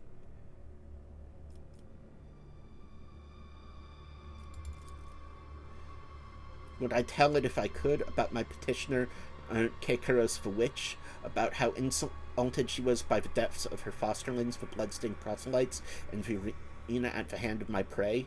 About how badly she wanted to spite the prey's master, the sour-tempered homunculus Intervantius, who had arranged that insult? I do not know, for my throat is crushed and only a faint wail escapes it.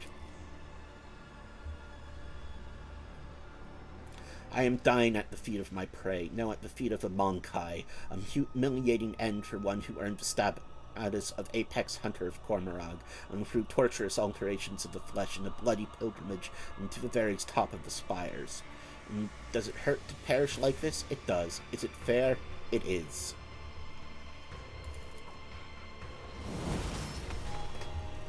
Okay.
Follow my lead. Wait, no. Back. Let's go to the Mangung sector and use the bombs that we have now. Finally.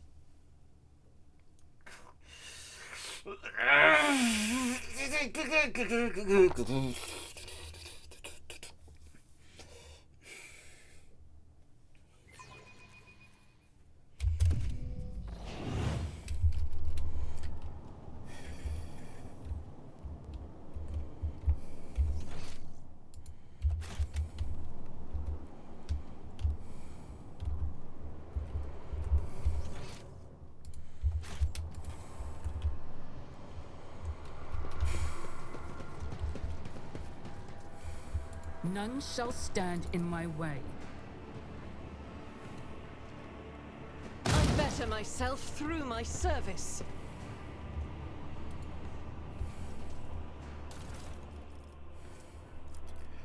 Nice.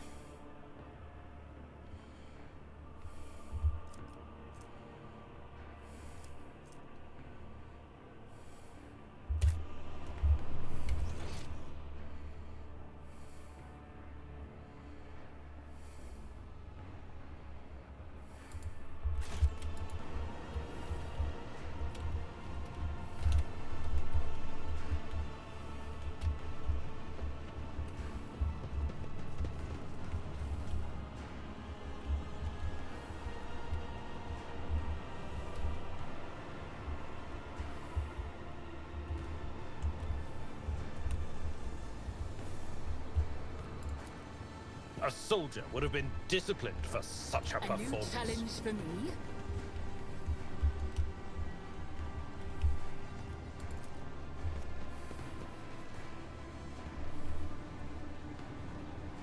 The Emperor favors me today. Too hard for a simple monkey.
Nothing's impossible for this old officer.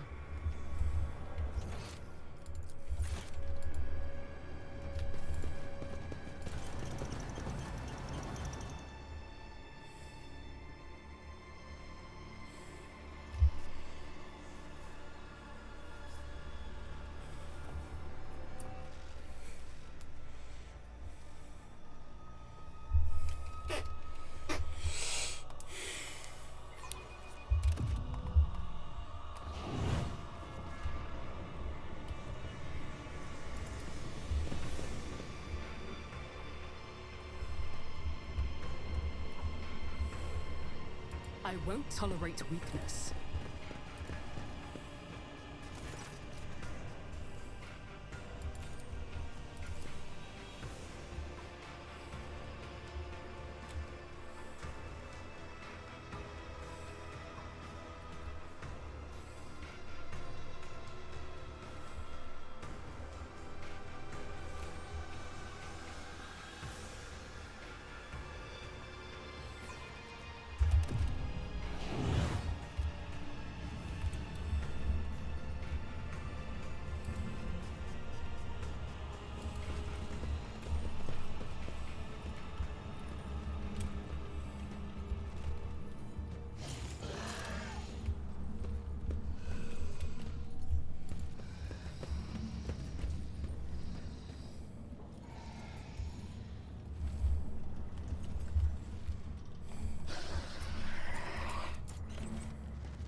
Tervancius rushes about the laboratory, snatching up certain tools, vials, and notes. He conceals some of these items inside his own body cavities and destroys the rest. The cult of the Fatal First craves blood specimen, your blood, my blood. One must be astoundingly insensitive to the vibrations of the dark city not to realize this.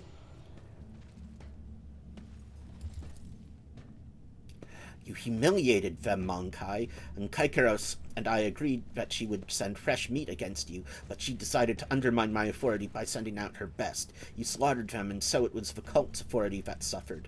But who cares about a pathetic Monkai? You are my lackey, and thus it is I who is responsible for undermining the cult's authority.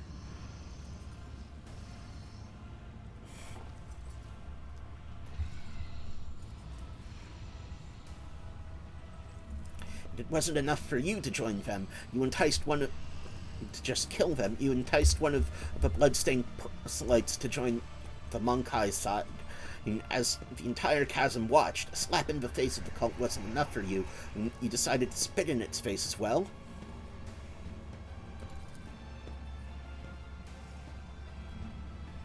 Was supposed to go differently. Your performance was supposed to be a lesson in respect, not a declaration of war. You would have killed someone unimportant and made the witches' vanity bleed. The witches would have received your head as a salve for their wounded pride. They would have been reminded for a time that I was still someone who could greatly complicate their existence. Instead, you have failed me, all of you. When Kaikaros did not keep her word, and you did not die in her trap. It is all your fault that things have spiraled out of control. Forget old promises, Monkai. This is war. My loyal servants are being slaughtered across the chasm. I cannot take any more specimens away with me, and the ones I have already packed are far more valuable than you. And so unravels the threads of the tapestry of fate. Alantok, here's the true nature of the Dark Ones. A lie hidden...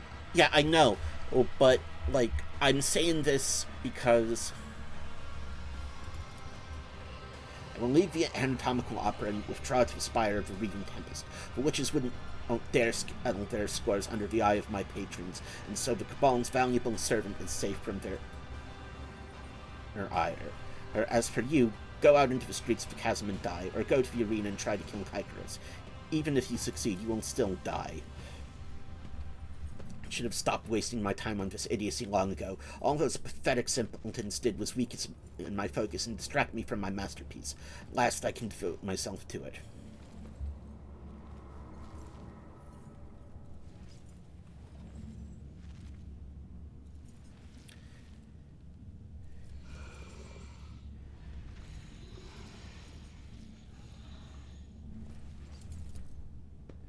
Your insight is astounding, specimen, but have you noticed that you have also doomed yourself?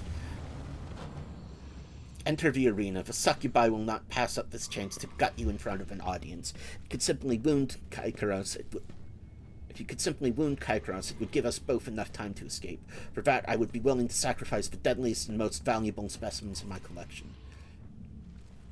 To repay Kaikaros for her treachery, I will send the Anguish Prospector to the arena. While the witches are preoccupied with ending your life, the Prospector will kill several of them. Regardless, it is too conspicuous for me to hide from the cult's huntresses. Let my creation perform the symphony of pain for which it was designed. If you manage to kill her, run, and Sinisforia will not let such impertinence go unpunished, and her wrath is 100-fold more dangerous than Kaikaros' fury. Do not return to the chasm. You will find no shelter there. Seek salvation in other spires, and you may prolong your agony for a short time.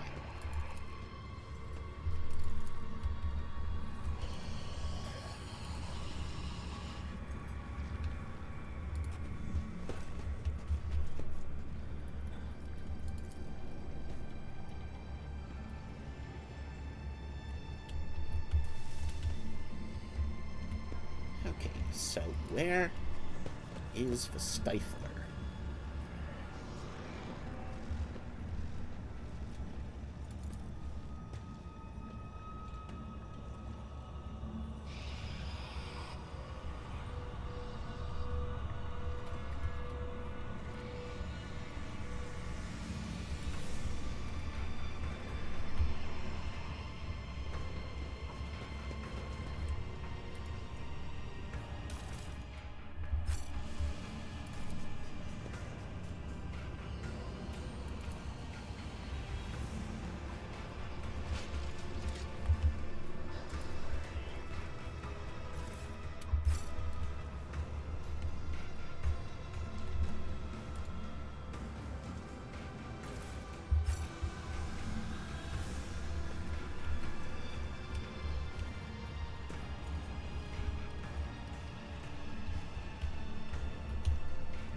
Singing softly under his breath, the man of enormous proportions is intently stripping raw meat from a bone with his teeth. His unwashed red hair is falling into his face. His beard is matted and blood-stained, and the aforementioned teeth look more like fangs than any human equivalent.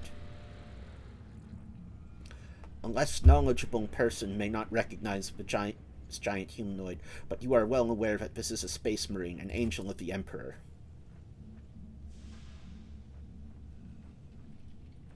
Scars tattoo his body. Scar tattoos on his body, which at first appear abstract and primitive, together form the angular image of a wolf's mouth with bared fangs. The person must be the genetic offspring of Leman Russ, space wolf of Fenris. Fenris Yolda, mortal. You know the old words. Good words. Strong as a rock. Sharp as the blade of a force axe. Deadly as a kraken's tooth.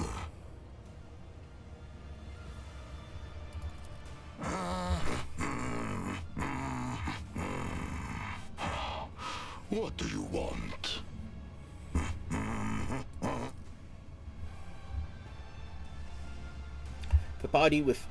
The huge body with straggly overgrown red hair perfectly suits the deep, chilling voice of this man, or this beast in the guise of a man. Tribal scar-like tattoos cover his chest, arms, and back, and you glimpse intricate braids in the mass of unwashed hair. His body bears so many pale scars that you cannot count them all, and his muscles bulge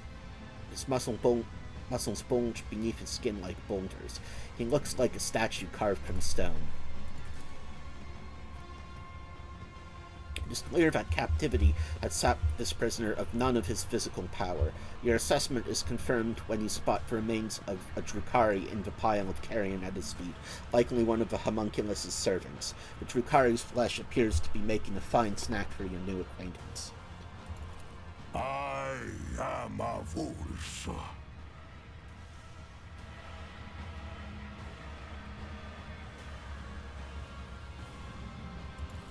My pack answered the Inquisition's call and came to the Coronis Expanse. There was a battle, and then the young wolves yearning to be meat for their brotherlings. To a feast of bolters they went out roving. Though they were but few, one long fang with them went loping. Not to see them cut down by scythes unclean. The pups he sent scattering, and there stood alone the paths guarding. For a foe he long spied, one worthy among unworthy. The song of swords singing, they clashed with clamor and skill, until stood the old wolf upon the bones. Then, by the birds of battle, was he brought down.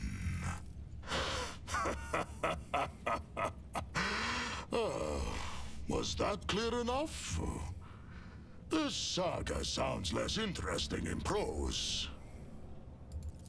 That butcher sent you to spy for him, did he? Or do they know nothing of the Emperor's angels, the space wolves of Fenris, or the great Leman Russ in your corner of the galaxy? For his own safety, when I am not busy killing inhuman spawn in the arena, the Xenos fear my will. But I sit in a cage while you roam freely around their city. They do not fear you. Maybe there is a reason for that. Maybe our You're fates smarter are than not the I same was, at I all. must admit. And why do you want to know?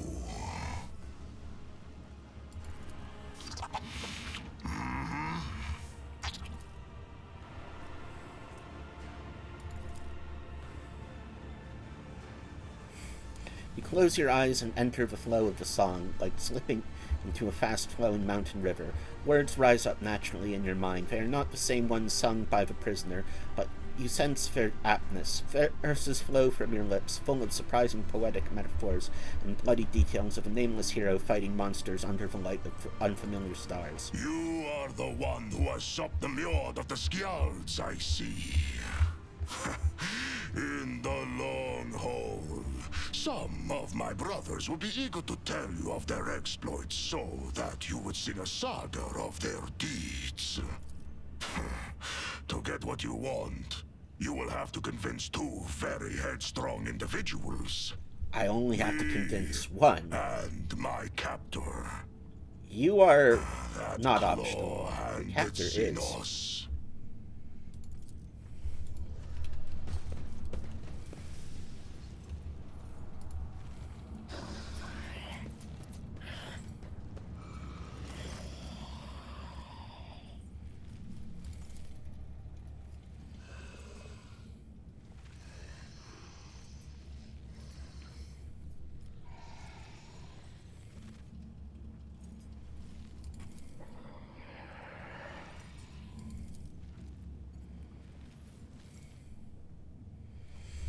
Obedient specimen, so be it. You have earned a few minutes of my attention. The answer is still no. This particular Monkai specimen has phenomenal parameters. I previously studied two other specimens of the same breed, but I have yet to untangle their genetic secrets. He also performs well enough in the arena.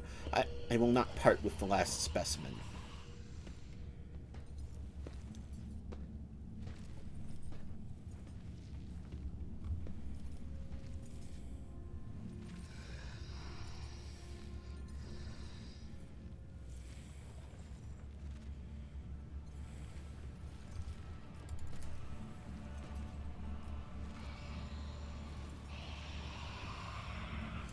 Perhaps the genetic subtype of all three specimens was defective, and this is the cause of all my limited success.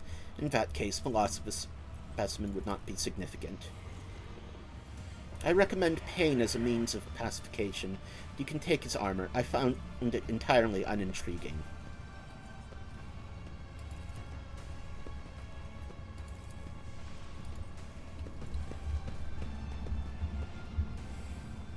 I'll lay claim to the stars.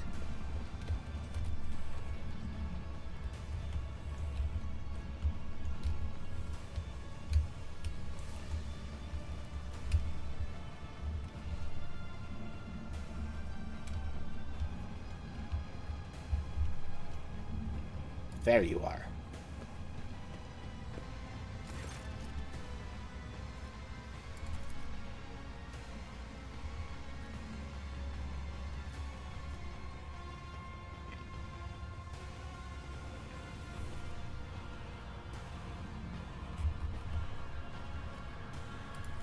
Why didn't you say that at the start? What did you expect? Did you think you would waft the scent of slaughter under the bloodthirsty killer's nose, and it would rush off to do your bidding? Why would I be? You are a stranger. How can I trust you? You could be an enemy. Worse, you could be an idiot. Gave? Well, if he gave me to you, step into this cage and take me. Do you serve the Emperor? Or are you a puppet with the hand of that Xenos butcher up your arse? How am I to know whose words you speak? Yours or his? How am I to know what plot you're trying to draw me into? When I rip your insolent tongue out of your throat, do no. Come here, you wretch! You have hidden on the other side of those bars.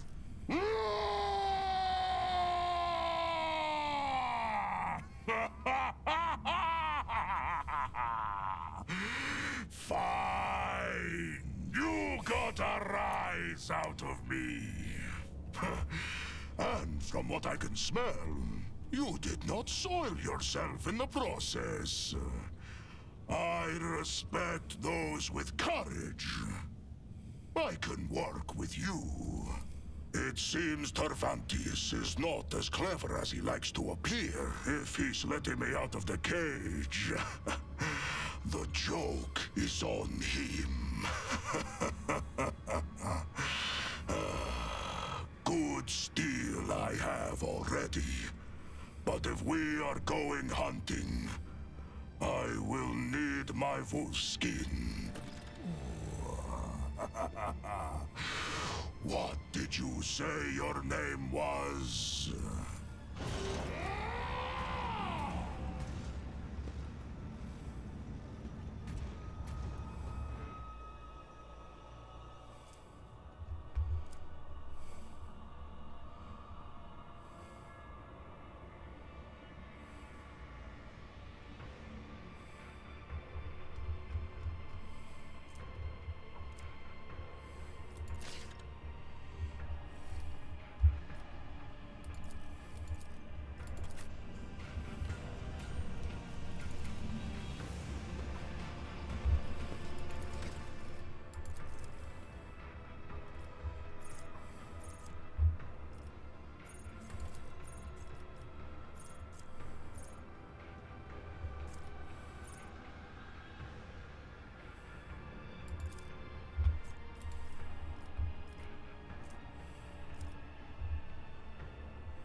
Your cries of mercy. The sound of frightened prey.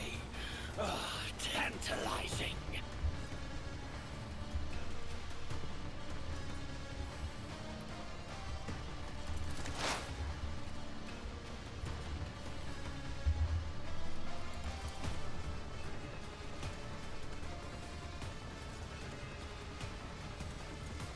All too easy.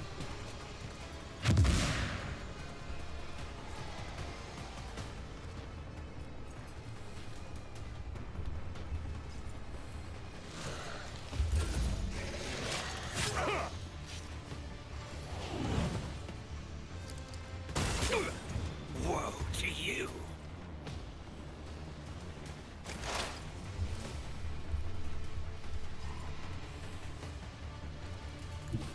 They who discern the future own the battlefield. Anything else?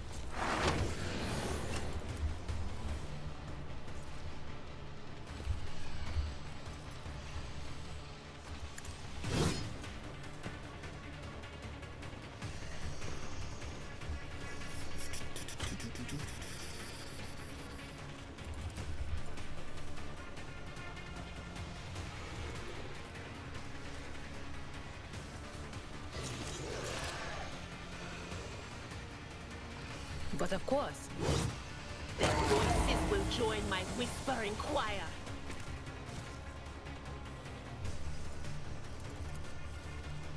On it.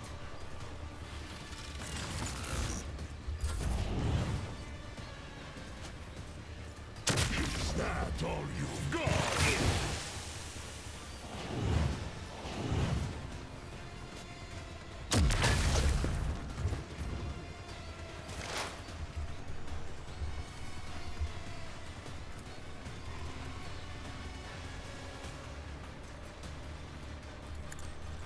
Another soul slips beyond the veil.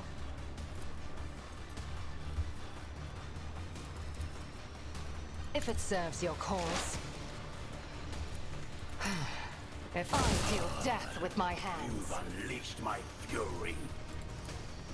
I am not your Z ancestors' guide. Let me educate you on the art of pain.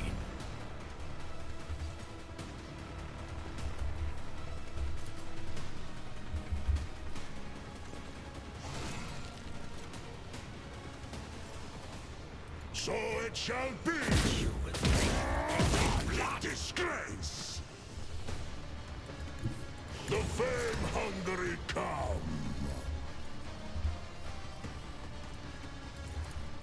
See how the wolf succeeds.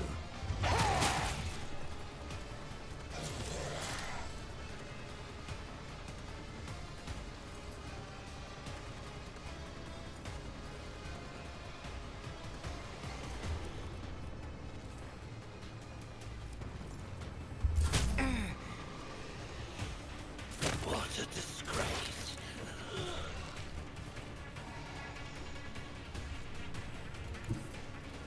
As the tactical imperative dictates, my vow is to serve.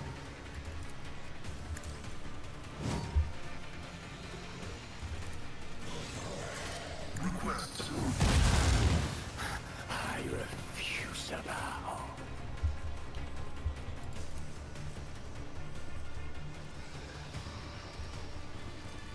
Running binary override.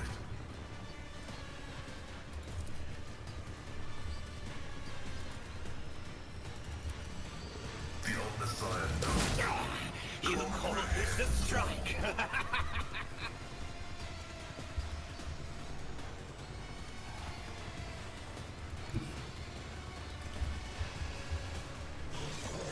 For Von Valancius.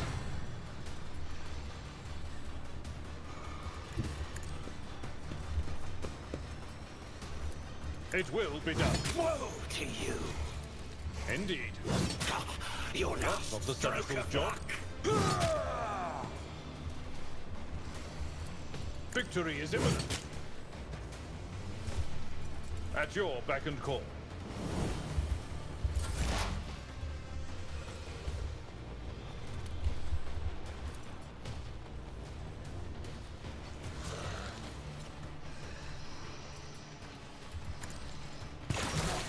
And learn.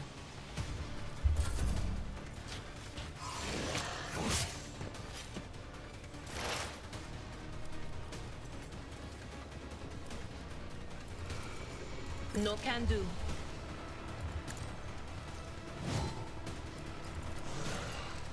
Anything is.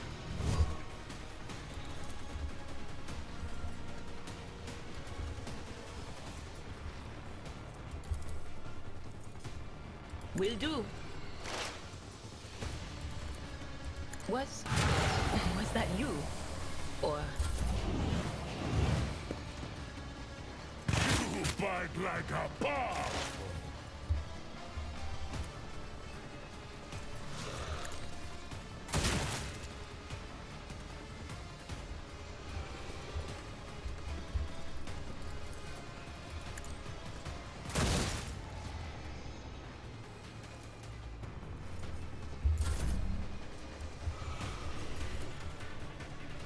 Wolves red, I will carve runes out of your bones.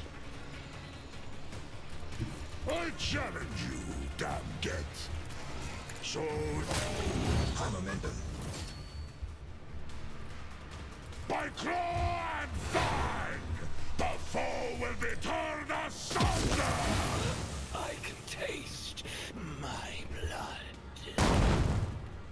Nocturne of Oblivion. The already familiar baritone calls out to you from the shadows. The key unlocks a door that then will lead to one that only happenstance will free. Your chance I'll be, to me the bolts will cede. Your part comes next, to break the bonds and flee. To you, the merchant vagabond, I bring the gift of providence, but will you look? Both opening and warning is my boon. Your fate hangs by thread drawn breaking tight, but with a show of patience opportune, the merchant certain death will turn to flight. You stride not into battle but a snare, of guile and strife neatly woven net. Lust's mistress breaks her sword into the air, and baying for your blood her pack does set. So dance a ring around oblivion, await a sign from night's own melody, catch sight of it and then make haste, be gone. One yawning mouth, one leap to set you free.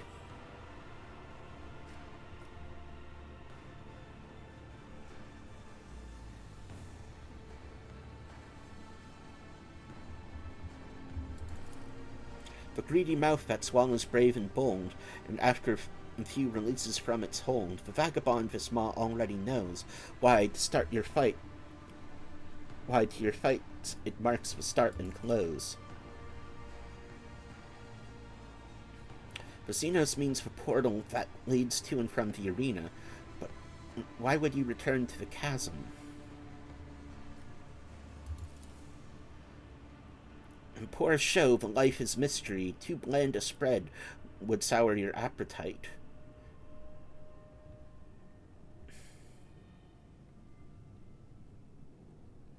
The sign of mine, fear not, you'll clearly see.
Shall stand in my way.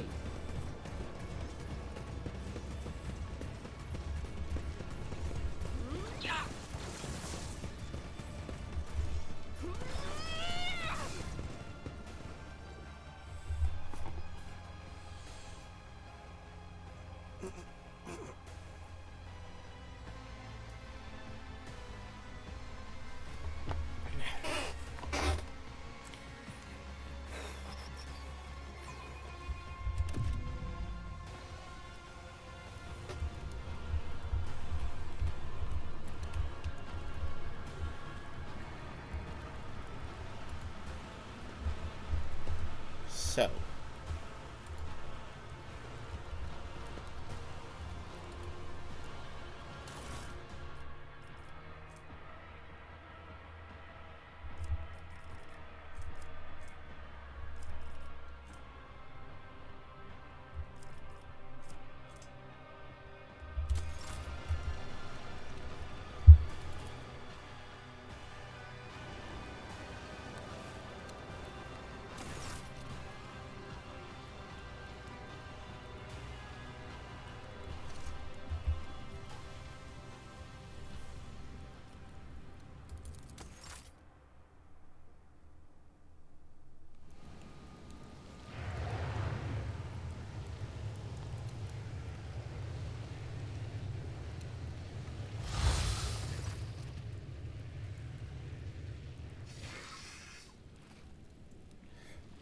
Maybe I shouldn't have done that in front of the Space Marine and the Sister of Battle.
Follow my lead.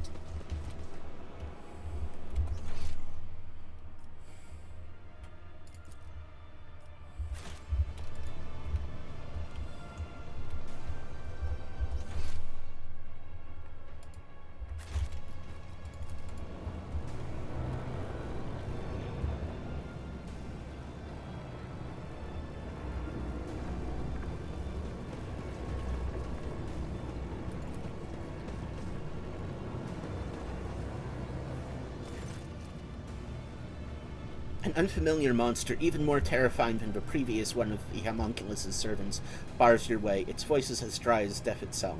Master Tervantius sent me. The master wishes for you to send Icaros on a swift journey to She Who Firsts. Do not expect a fair fight. This is your execution. However, Kaikaros is incapable of adequately assessing whatever she fails to comprehend, and therefore you stand a chance, albeit a negligent one.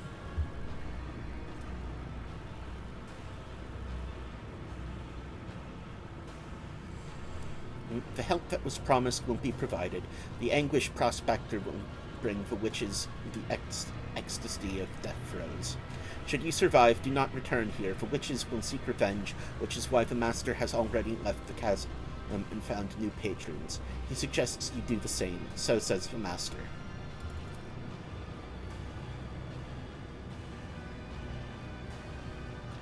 So we have been thrown to the witches. Even if we survive this fight, we will not survive the retribution of the Dark City. I hope the Arbenian knows exactly how this play is going to end.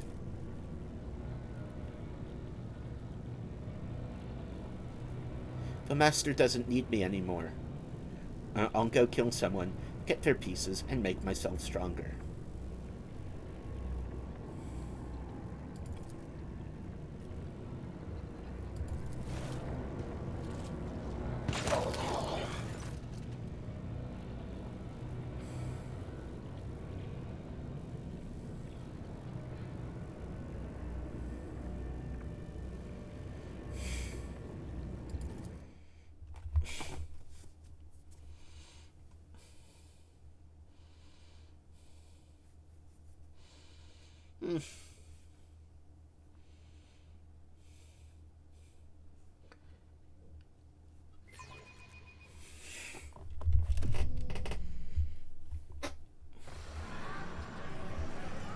Thirsters, do you want to witness a great legend as ancient as Commoragh itself? I give it to you now. Behold this Orion of the exile, the succubus dethroned.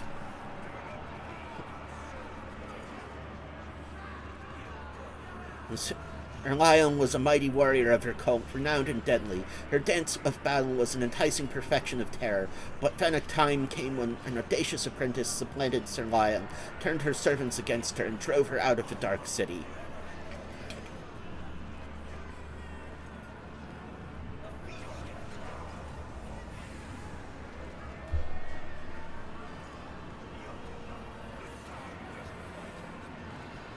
She wandered the webway's savage wilds and slew scores of the terrible horrors as she fought for her life.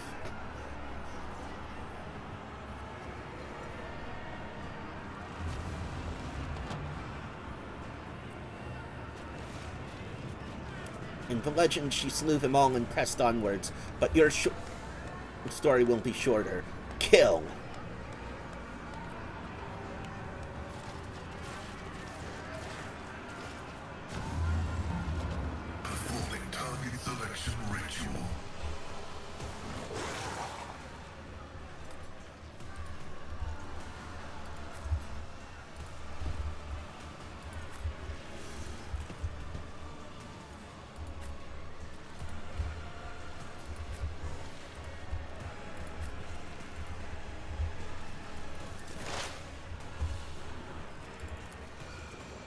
Nothing I can't do.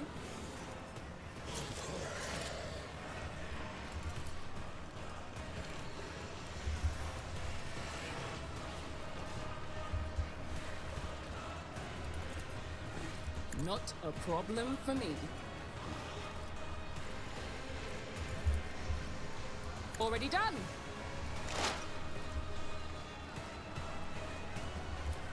Nothing I can't do.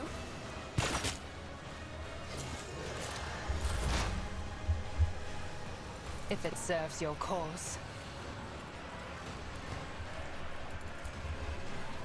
This tedium is beneath me.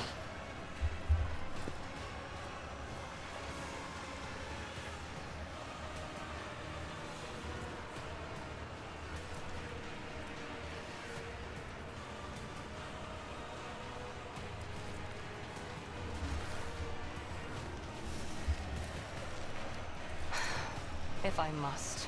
No weakness is hidden from my sight.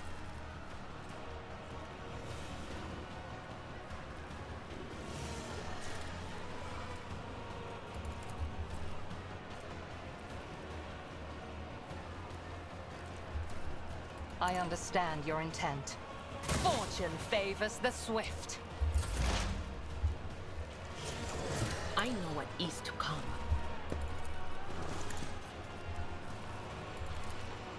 Will do. But of course. Will do.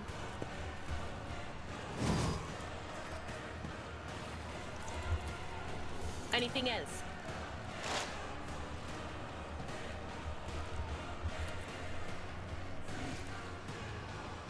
On it.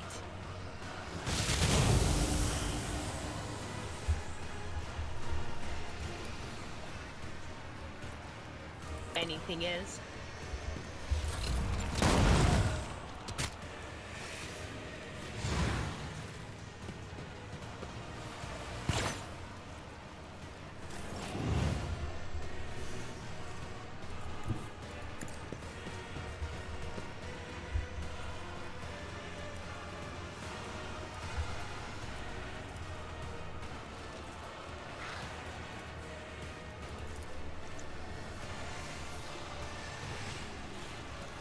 With grace and malice.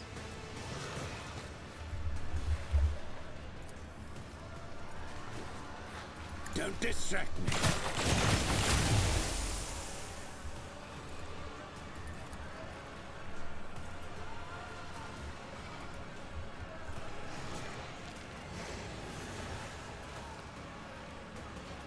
With grace and malice.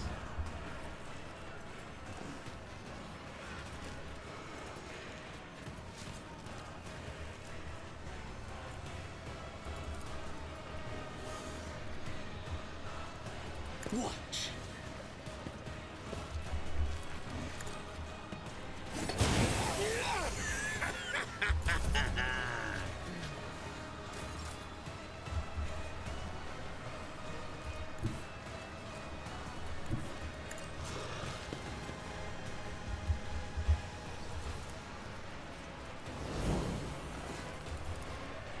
It will be done. Indeed.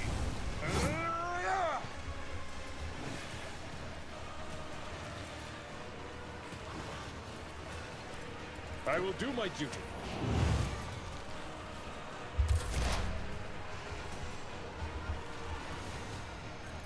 Explorers know one route. Forward.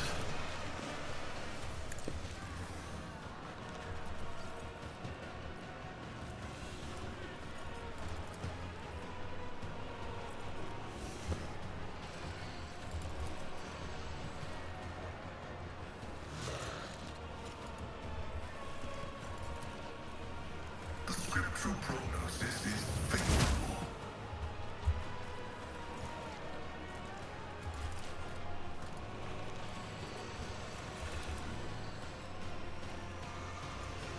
Running binaric override.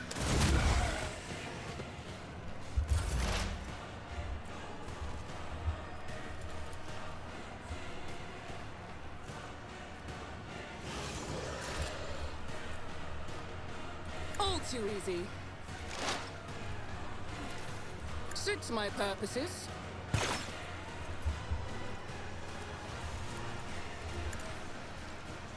Bad order once again.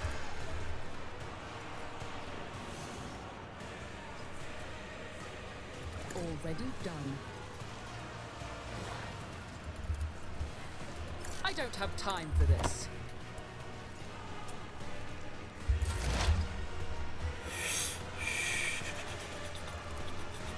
I am not your Xenos pet, monkey. If it serves your cause. I am not your Xenos pet. No weakness is hidden from my sight. If it serves your cause. Ancestors guide me.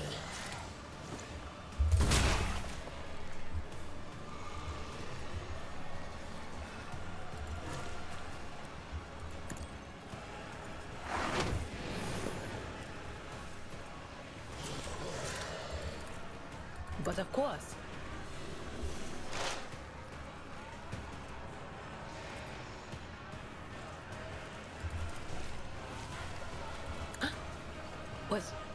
Was that you? Or...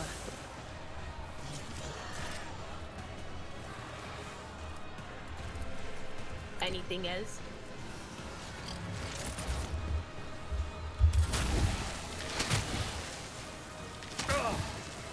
Pain and duty go hand in hand.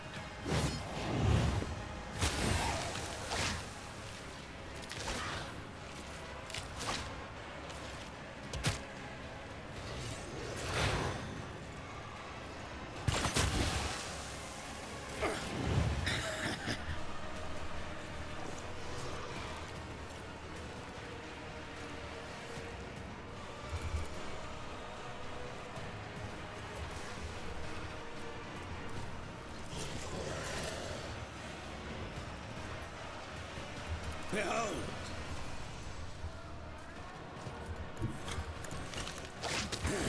I am not a vessel for pain. I am its master.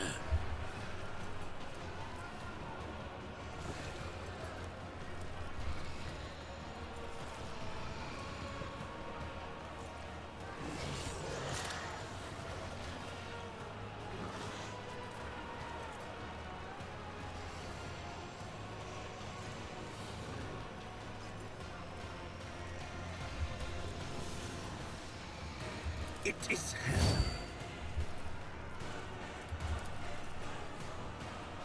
Who even taught you to fight like this?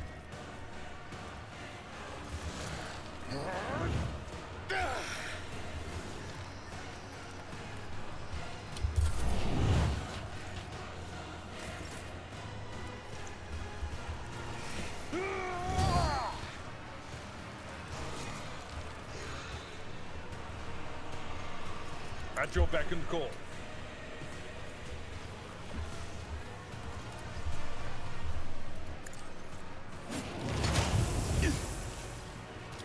Bring it on! It will be done. At your beck and call. Victory is imminent. Is the reward. My vow is to serve. Momentum. Nice.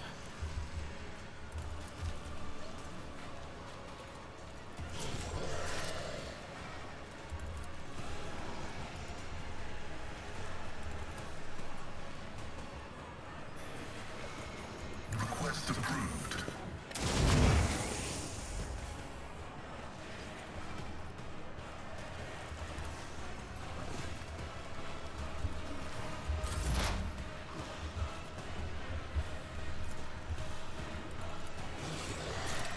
Not a problem for me.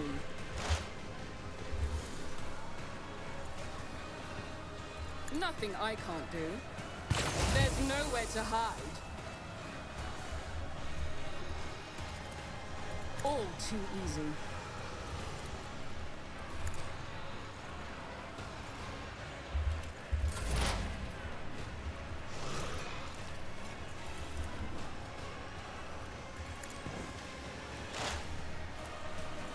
This tedium is beneath me. No weakness is hidden from my sight.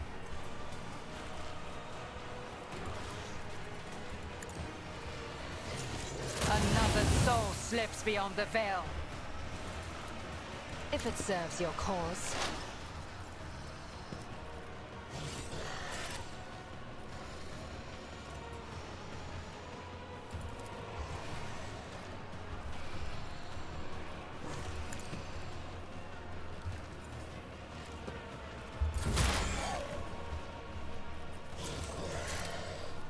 Will do.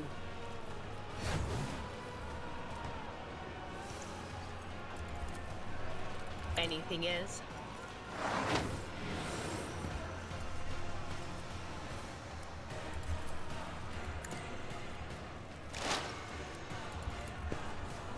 But of course.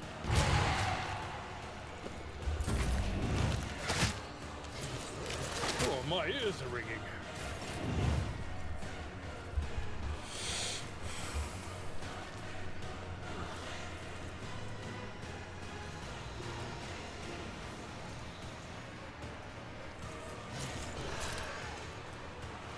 with grace and manners.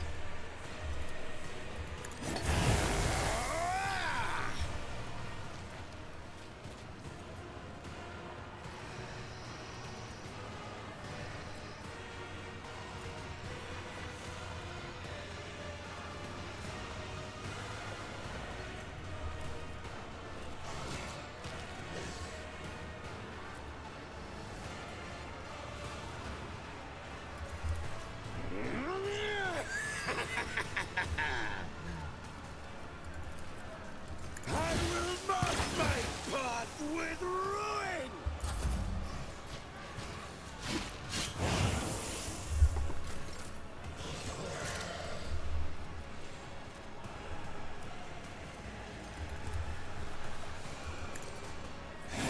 Feel this army breaking! I will do my duty. At your beck and call.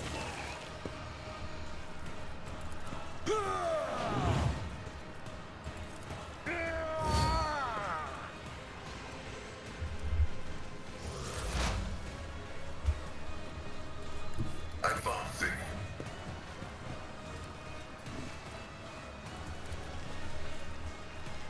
The scriptural prognosis is favorable. Request approved.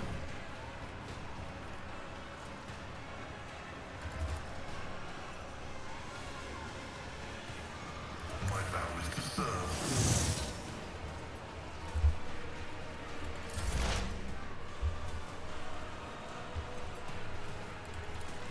Nothing I can't do.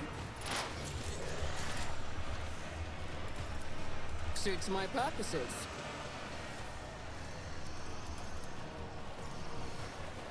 Absolutely not. Nothing I can't do. Not a problem for me.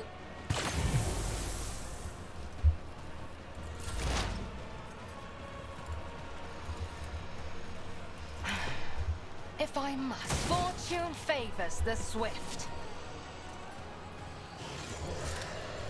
If it serves your cause, ancestors guide me!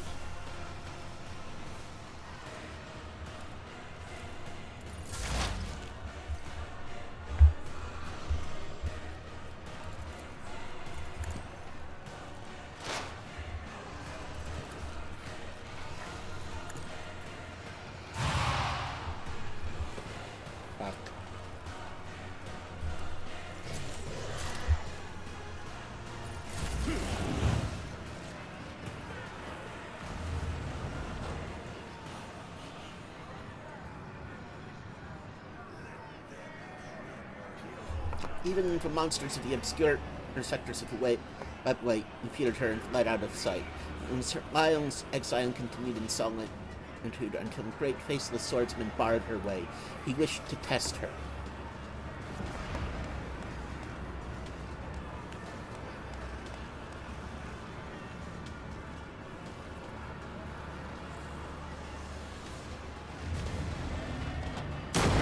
Dare to cross us!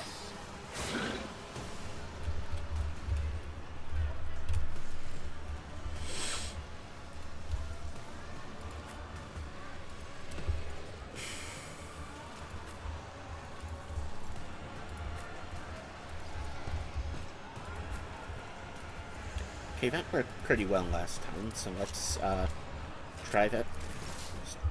Try same tactic. Suits my purposes. Already done.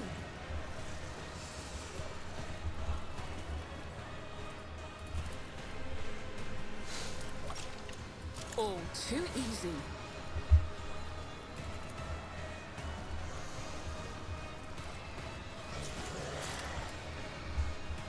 Nothing I can't do.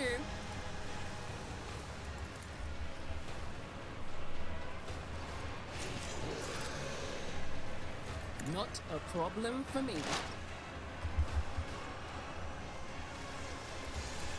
Already done.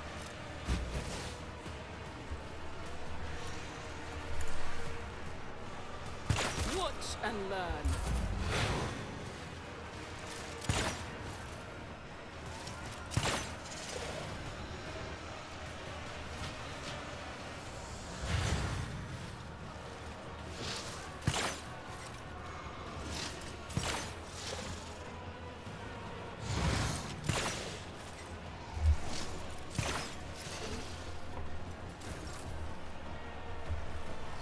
I am not your Xenos pet, monkey.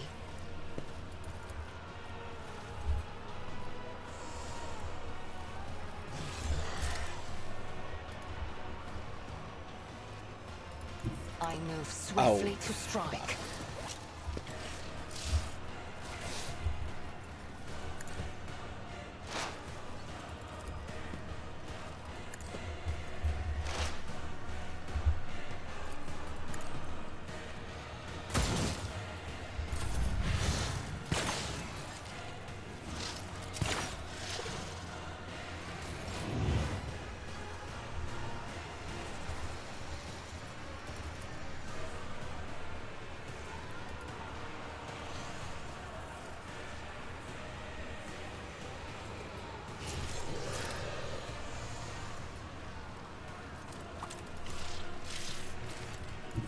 I yearn for agony.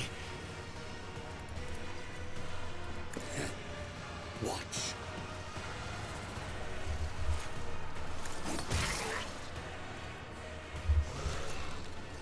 Build.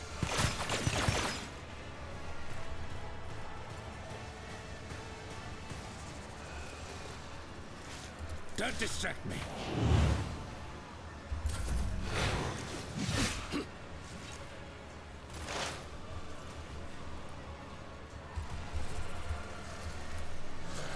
Messiah knows all, comprehends all. Request approved. Running binary override.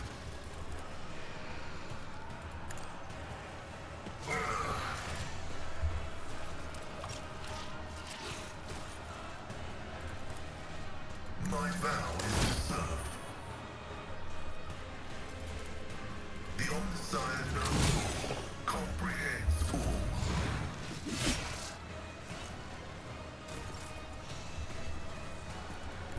There is movement in the Empyrean. On it.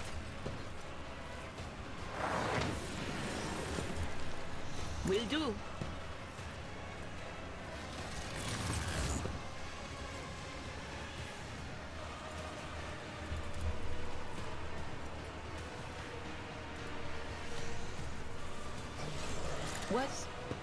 Was that you? Or...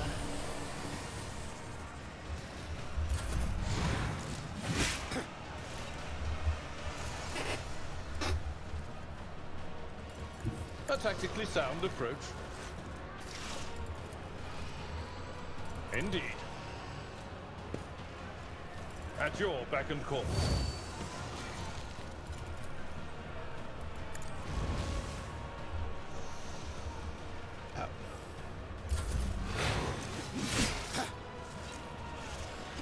Not enough!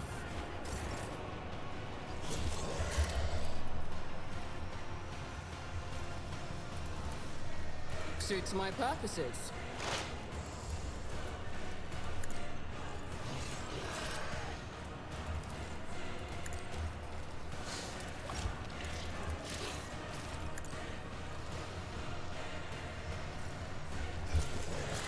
Nothing I can't do.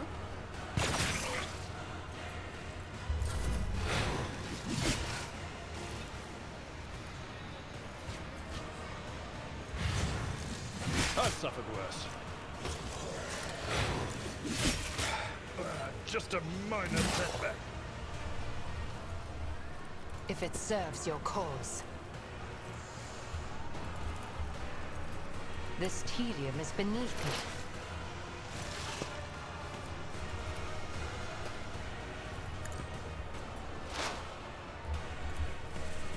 I understand your intent. Fortune favors the swift.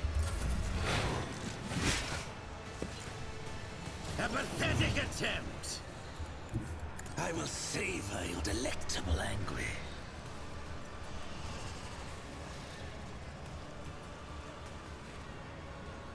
With grace and malice. Behold.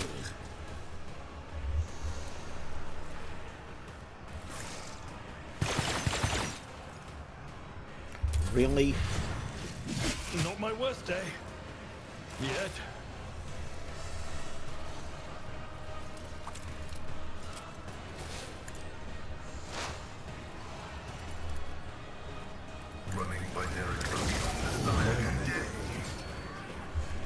Bested by Sir Lyle's hand, the swordsman knelt and recognized her skill. He was no mere mortal, but the god's own creation with respect for all things flawless. As a reward for her victory, he offered Sir Lyle a gift, the way to a place she could claim her vengeance.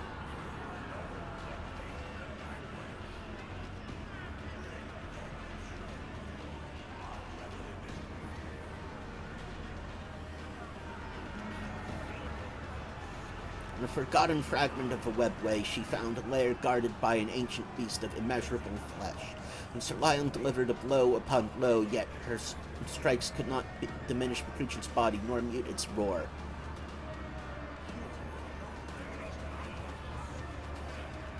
I doubt that was Lucius the swordsman.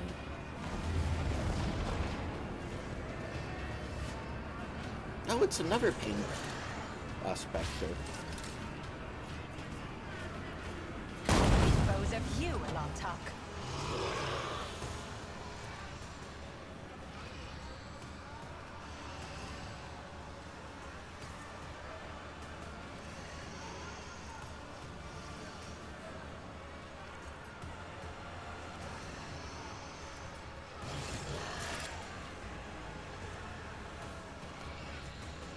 Abelard's looking a little ragged now.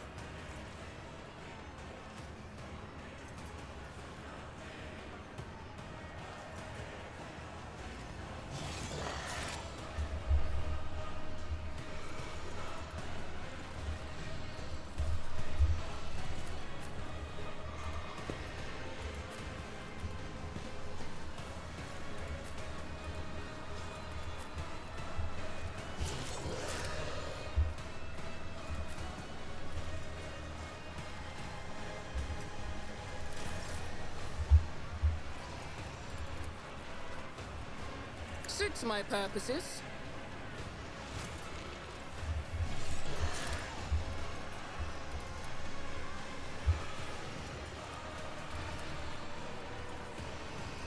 Not a problem for me. Suits my purposes. Not my specialty. Nothing I can't do. I'll pass.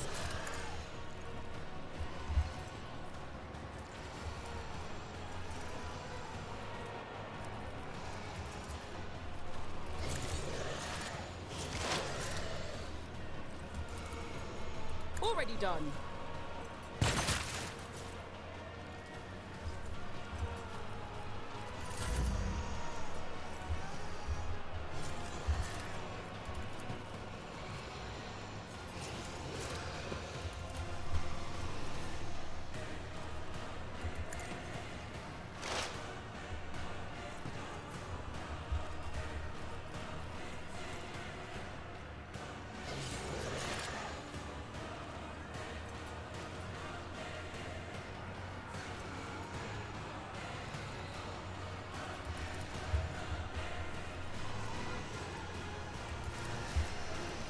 I am not your Xenos pet, monkey.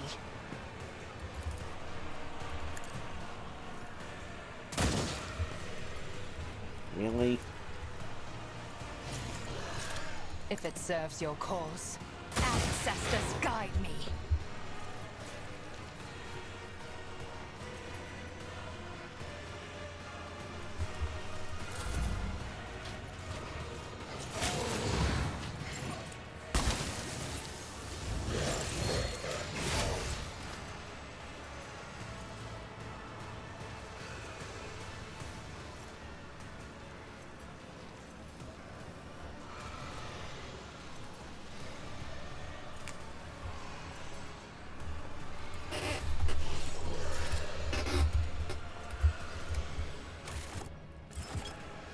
Oh, are you really going to do this again? Fucking fuck. Oh, it's 12:17. It's time to call it a night anyway. So, until next time, have fun and take care of each other. Oh. Oh, wait, no, it's back on. We're back on. We're back on. We're so back. We're so back. We're so fucking back. Oblivion approaches. Watch, warrior of anguish!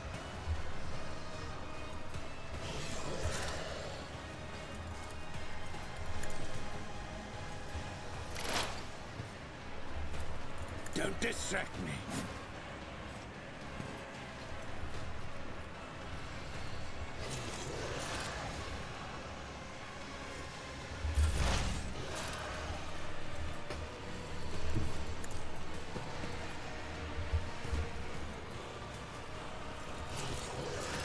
Anything else? Cast Invigorate on Abelard, because he is looking a little bad. Let's be real. Will do.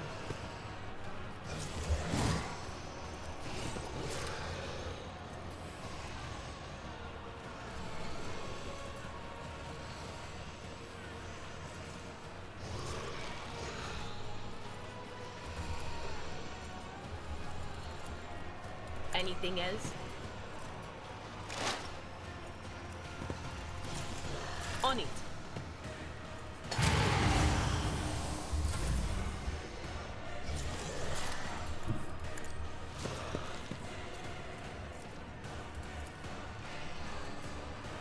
Request approved. Running binary code right. Request approved.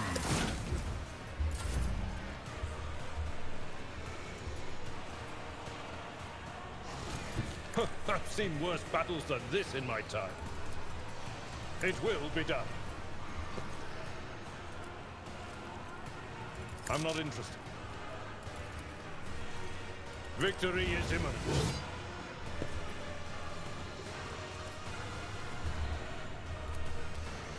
It will be done.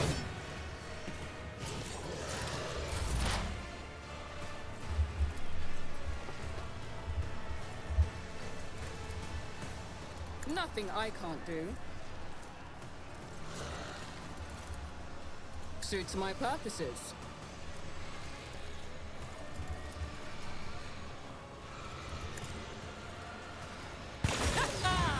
Another clean strike.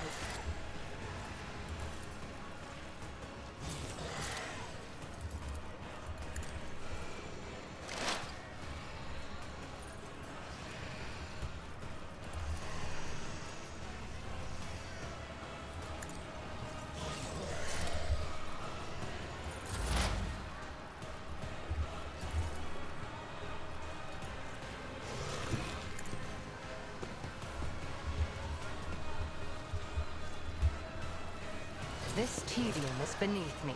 Stop trying, monkey. If I must. I understand your intent.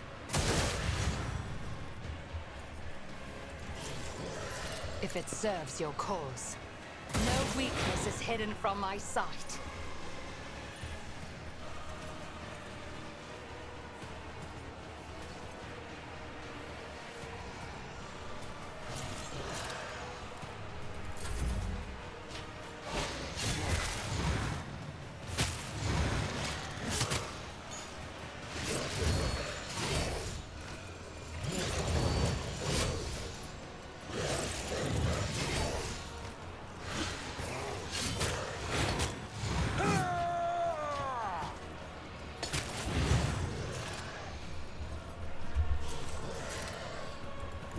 Slow and painful is the way. Behold.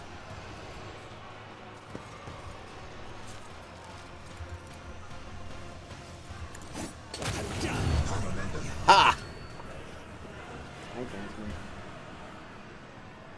The beast of immeasurable flesh fell, for the infinitude of its being was no match for the needle of Lion's focused will. She ran the beast through, pierced its heart, and ripped it free. At heart was the black crystal of Ekea, the bestower of power. Seika, I think.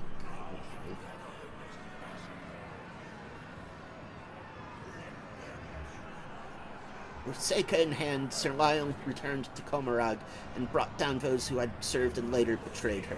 She came to the threshold of her arena and shouted the name of her apprentice, the one who had once dethroned her.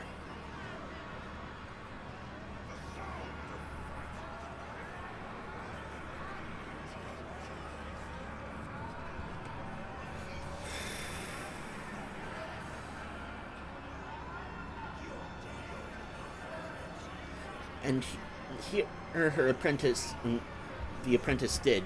Oh fuck, I forgot that. And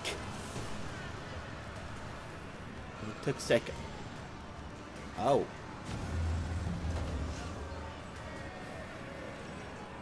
Smite the Xenos!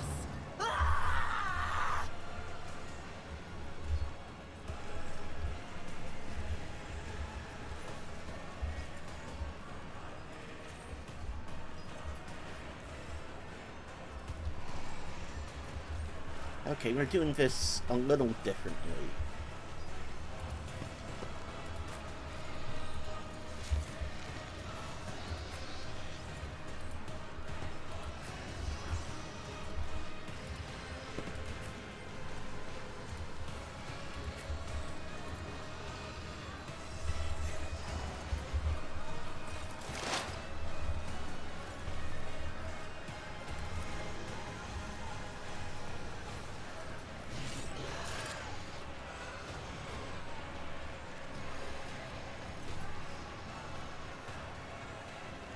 Nothing I can't do.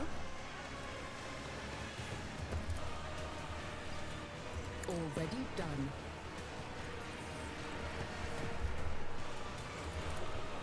Not a problem for me.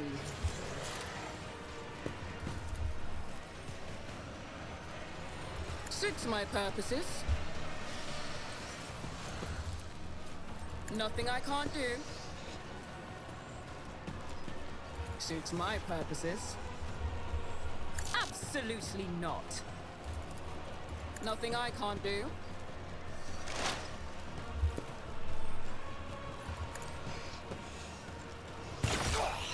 You will pay for this in blood.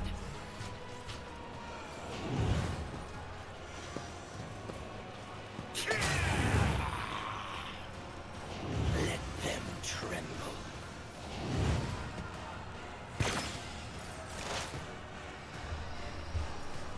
This tedium is beneath me. If I must. Fuck.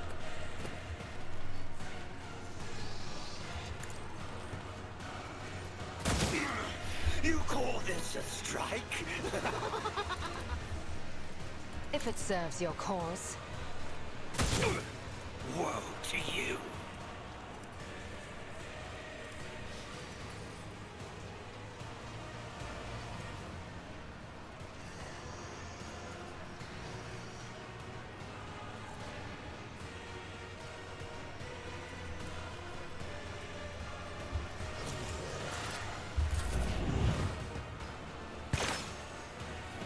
Malice drives me.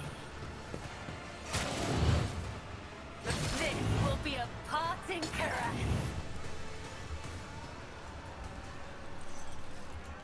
I will herd the prey.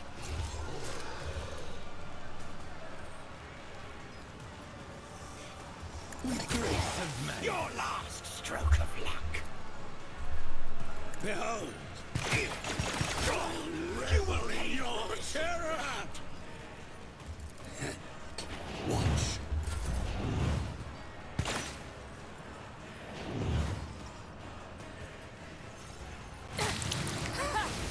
I'll live another day.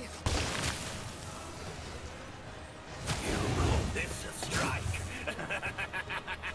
Flesh betrays me.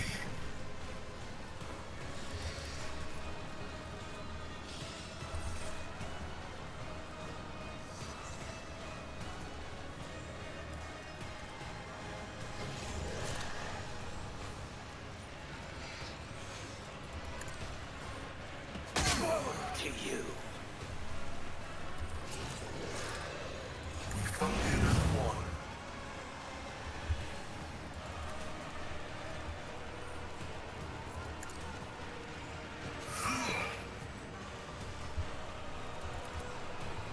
Running by their light. Your last stroke of luck. Oh, that's not what I My meant to vow is do. to serve.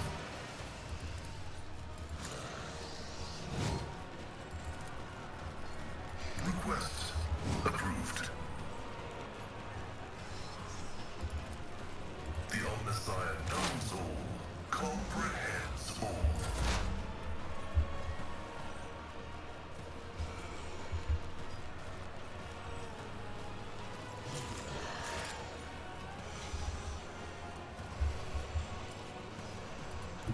What is this foreboding?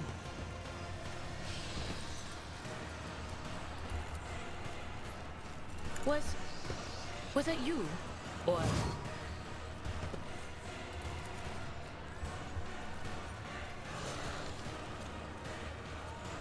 That is not my destiny.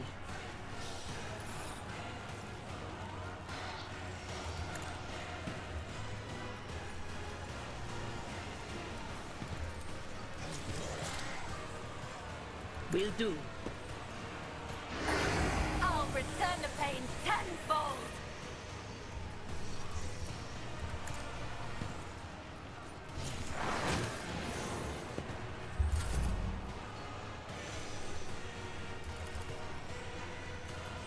At your beck and call.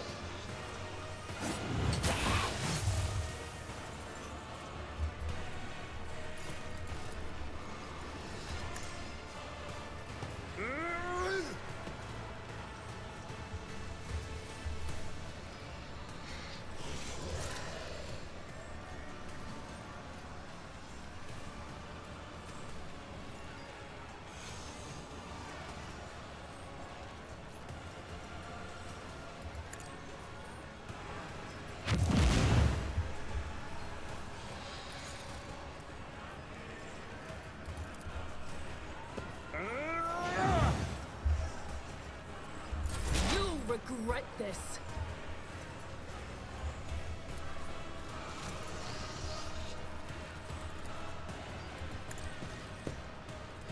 No, fuck. Already done. I don't have time for this. Nothing I can't do.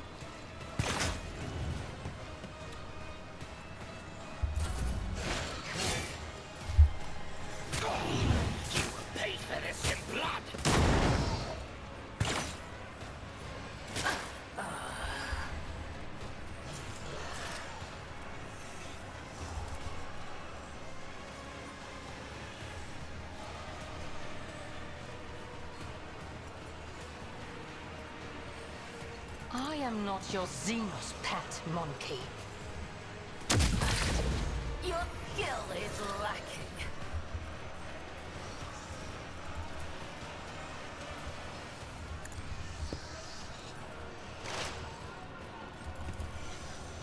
If it serves your cause.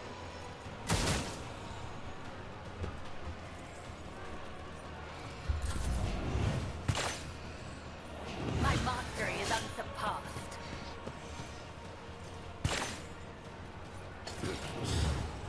Bring it on.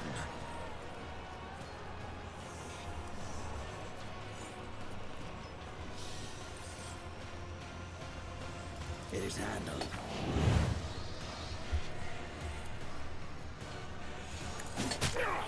You call this a strike? Behold, woe to you. Their death won't be easy. Injury is not an excuse to shirk one's duty. Fuck off. Good luck. You won't fell me.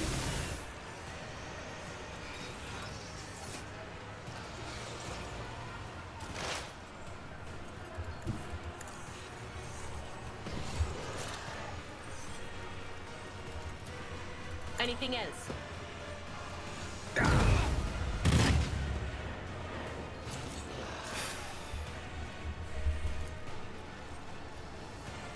On it. Okay. Be gone. Hear her whisper. I will take all of you with me. You will pay for this in blood. I thirst for your torment.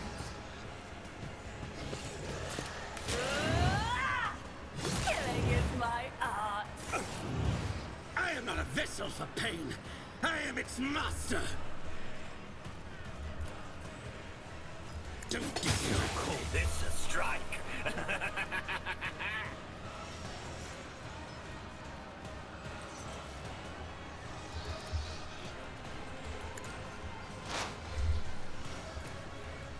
Watch.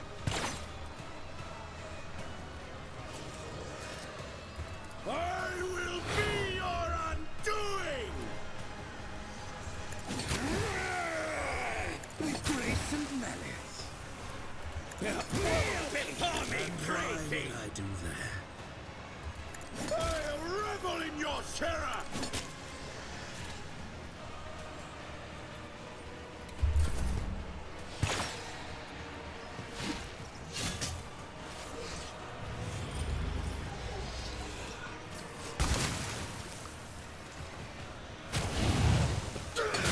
Brace yourself, Abelard.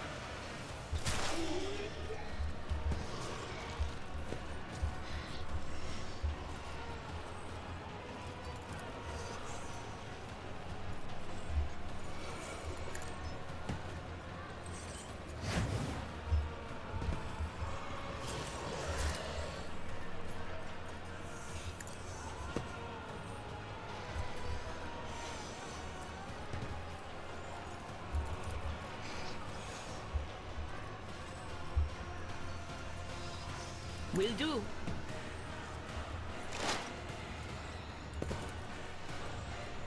Anything else?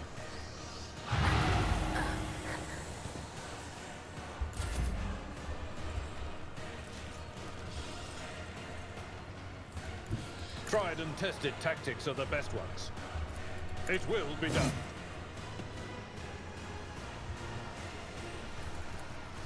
I will do my duty. A perfect killing strike. That was insulting.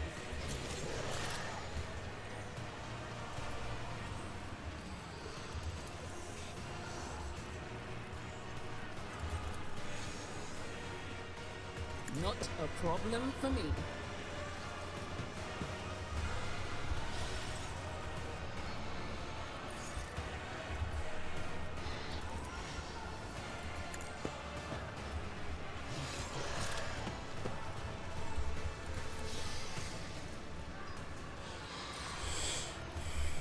Let's... How we go for the pain Suits my engine purposes. first. Nothing I can't do. Alone.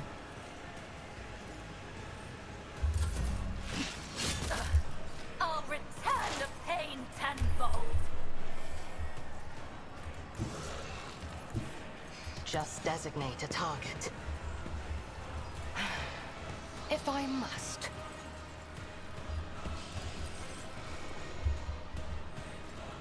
If it serves your cause. I understand your intent. Ancestors, guide me.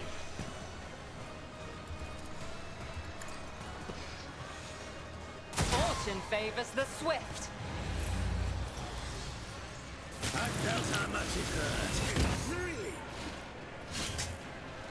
God fucking damn it. No. Pain and duty go hand in hand.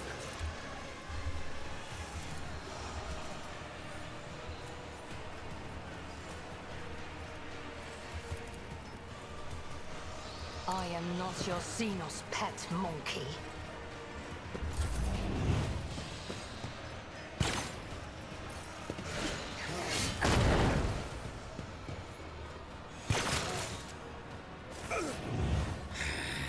Pathetic attempt.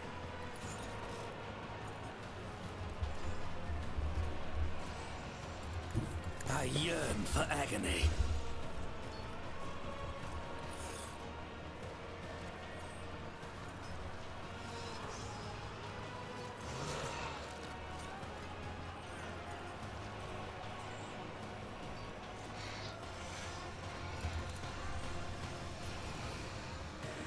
better than nothing.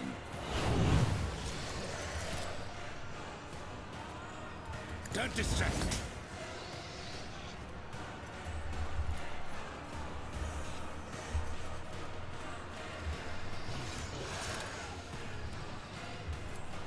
With grace and malice.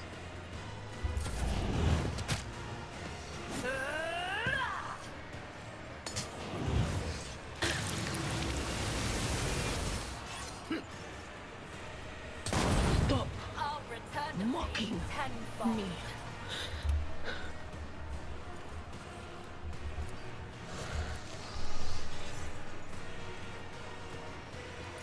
Was that you?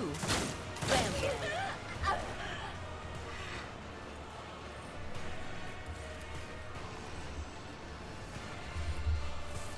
Will do.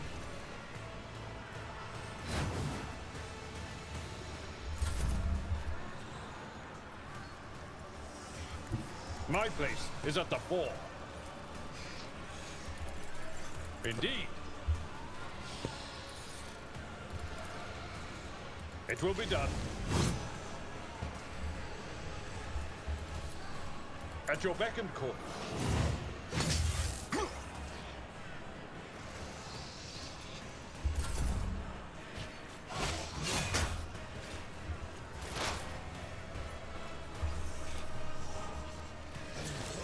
If it serves your cause.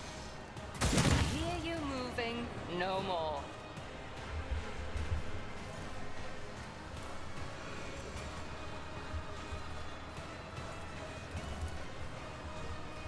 This tedium is beneath me.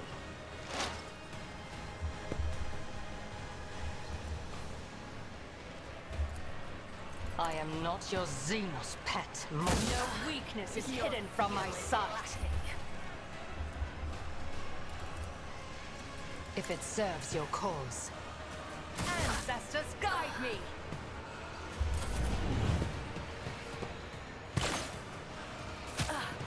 You will pay for this in blood.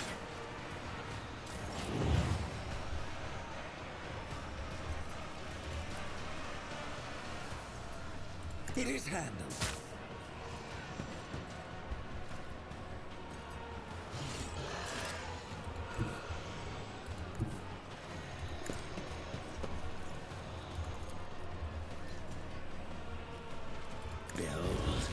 Your skill is lacking.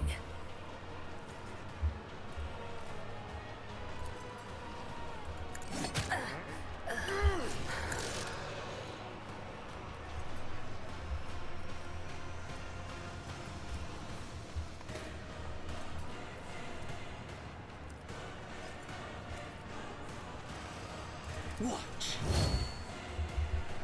My prescience has Your failed skill me. is lacking.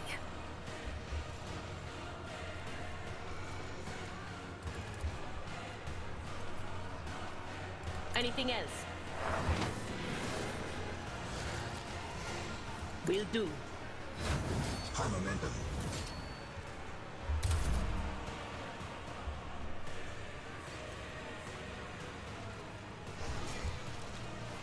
We'll rule the stars themselves.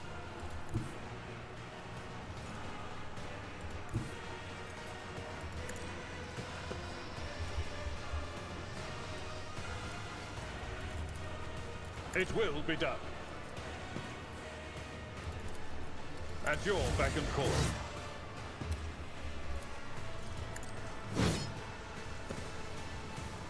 It will be done.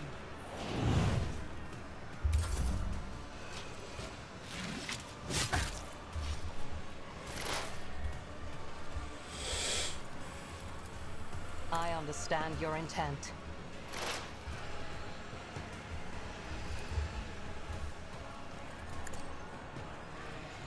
Fortune I'll favors return the the pain swift. tenfold.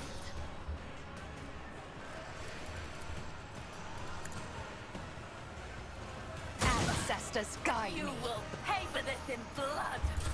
My blood is in anticipation.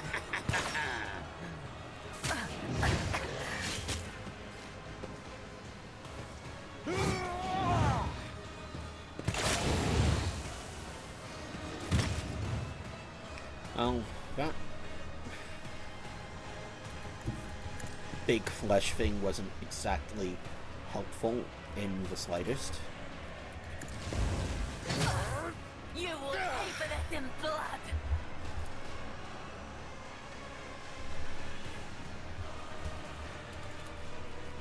With grace and malice. It is handled.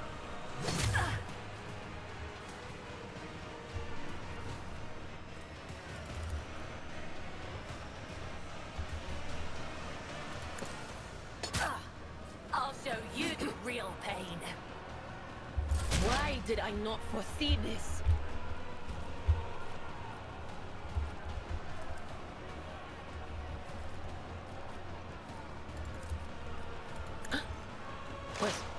Was that you? Or...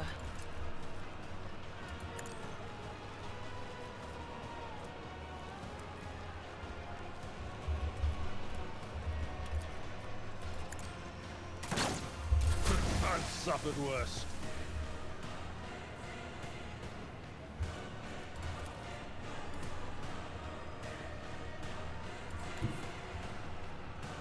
Follow my lead.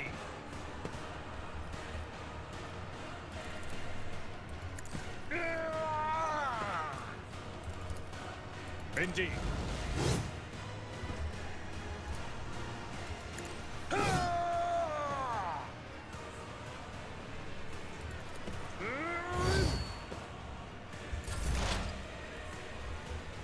You cannot force me, Elantak, if it serves your cause.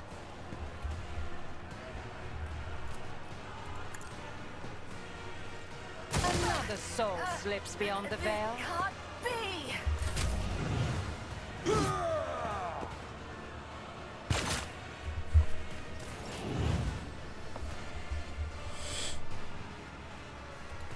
Oblivion approaches.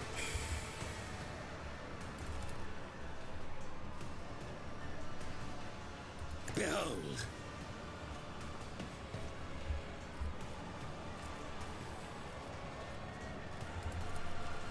Watch.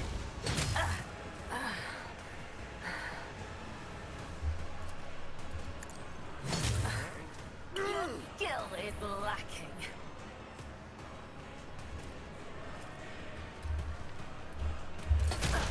I'll show you the real pain. anything else? Cover me!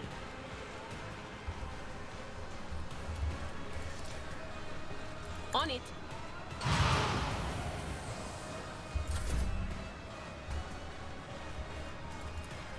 I will do my duty. At your beck and call. Victory is imminent.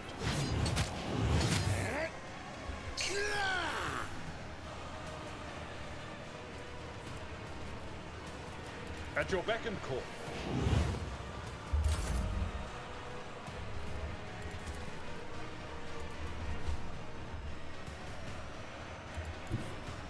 Swift and silent. Okay. Now we analyze you, and hopefully you die. I am not your secret. No more.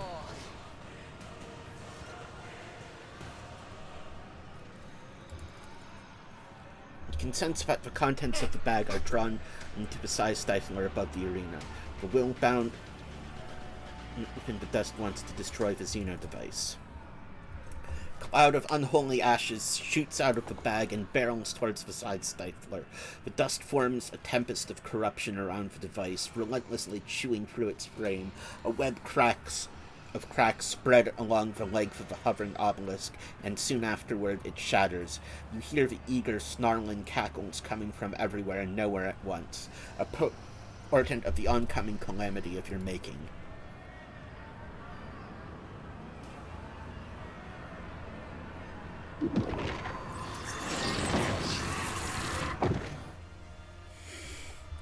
Haha, fuck the Drakari.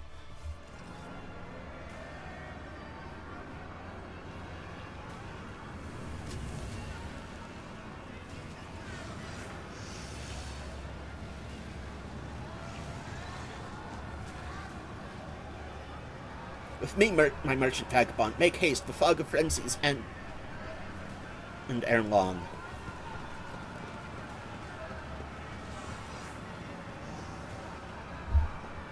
Oh, you actually helped me.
Oh.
Okay.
It's about time.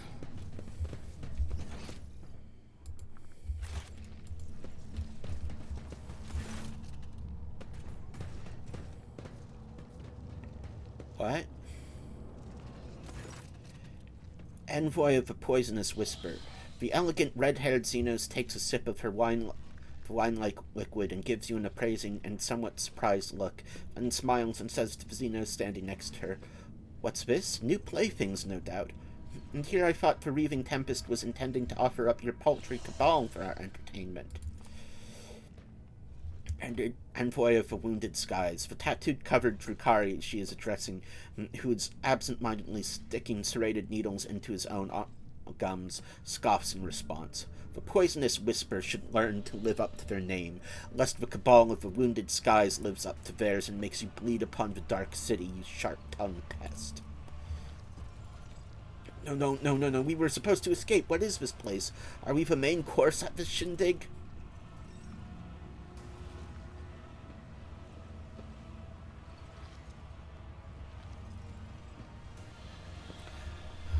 Marashai turns his head, looking around the room and grinning in fiendish delight. This is one of the satellite towers of the main spire of the Reaving Tempest. What luck! Ymaris's throat is now that much closer to my claws, but first I have to deal with my sister's pathetic guests. A bestial growl comes from behind you. Did the jester bring me here to listen to these dung-ridden beasts practice their meager wits? These black-havering Xenos are making me angry. I'll kill them.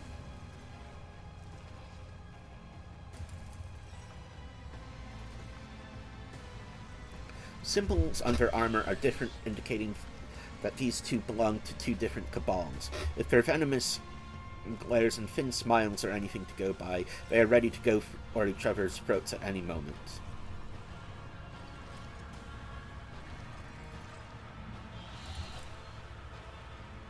You belong to the Wounded Skies. I will help you remember the name by burning it into your eyeballs.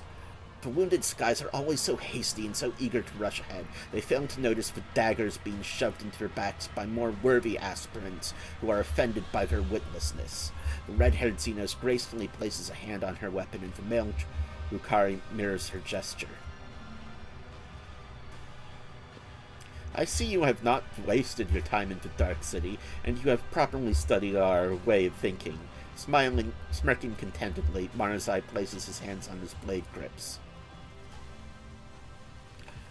Ulfar throws back his head and lets out a terrifying howl, filled with longing and the cold promise of a swift yet painful demise. The sound of it leaves no doubt in one's heart that bloodshed is now inevitable. Come taste my blade!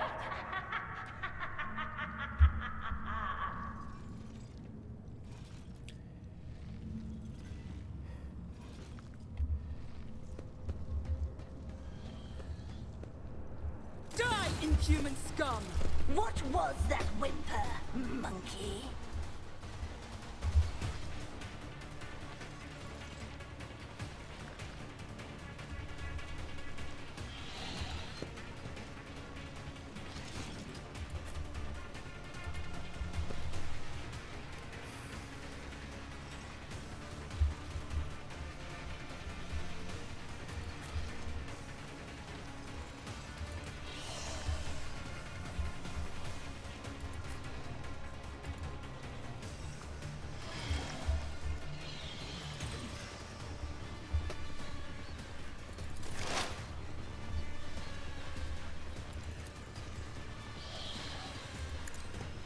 Back line.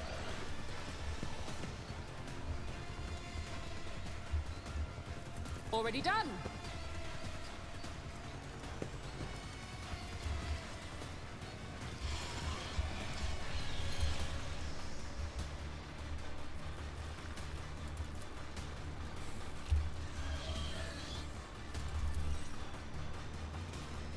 Set up the kill zone strat. Kill zone right here.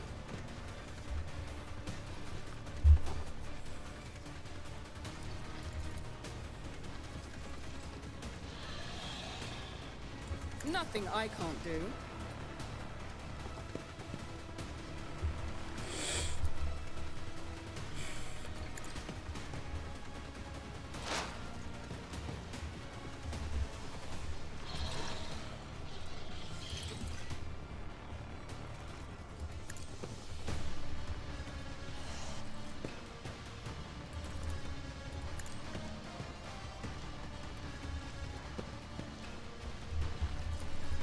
Not a problem for me. There's nowhere to hide.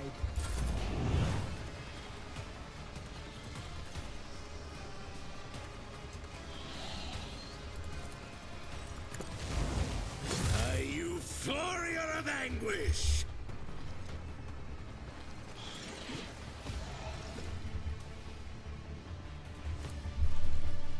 Don't distract me. Build.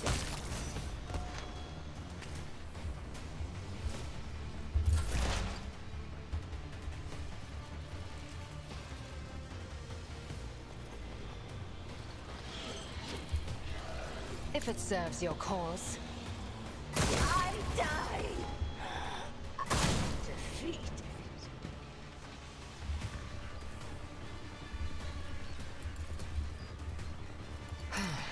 If I must.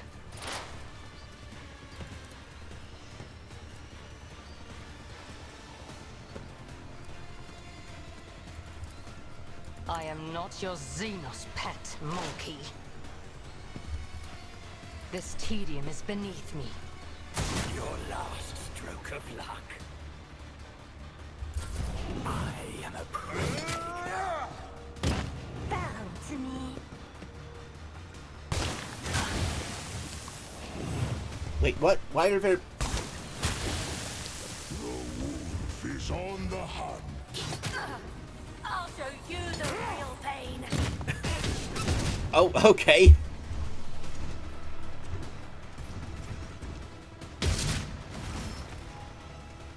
My soul hunger.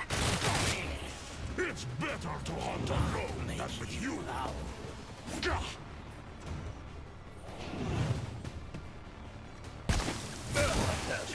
minor setback.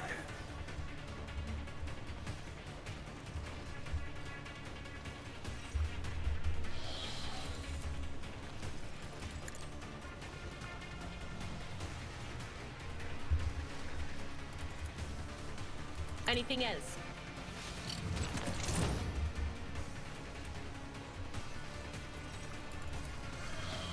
Will do.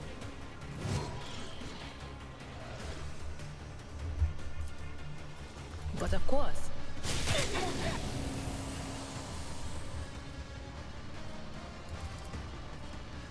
On it.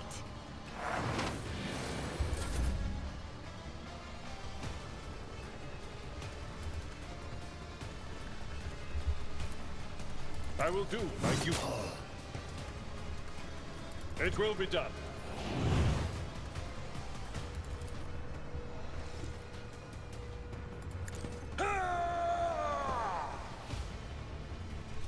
At your beck and call. It will be done. I will tell your death is approaching. Watch it, you rusty, stinking sons of trolls!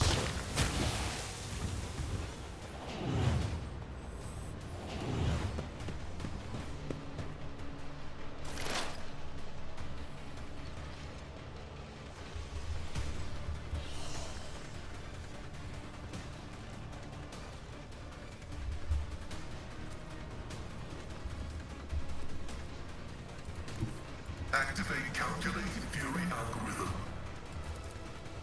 Request approved. Running binaric override.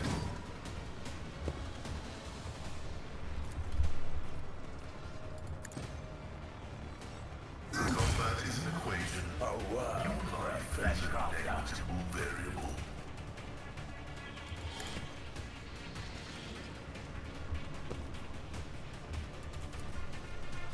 My vow is to serve.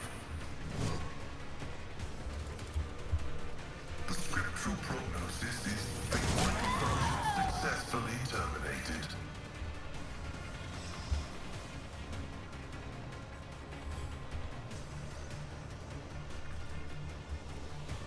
Okay. You will pay for it. Can I fall back now? You are mine now.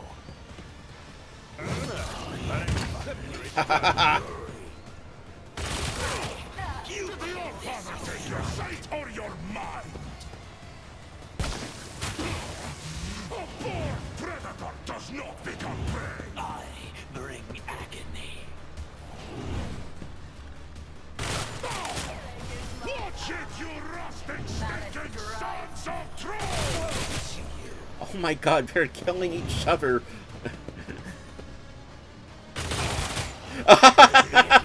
Take your sight or your mind! High momentum.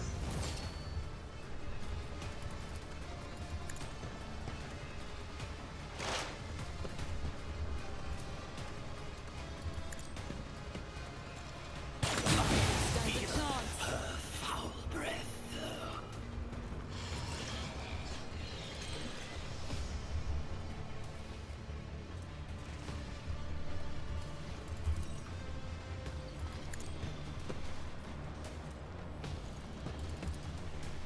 Suits my purposes.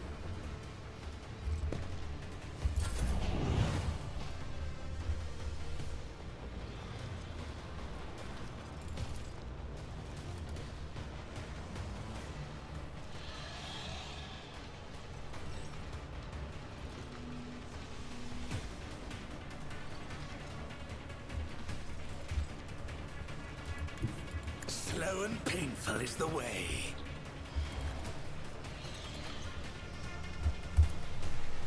It is hand.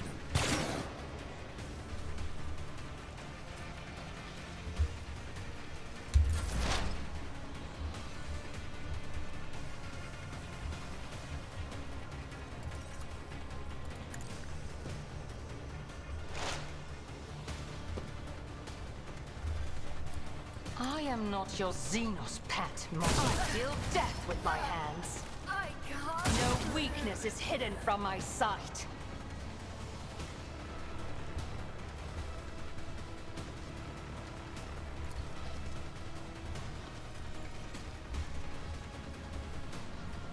I understand your intent. Here you move and no more. Killings are always... My artifice is unsurpassed. My ears are ringing.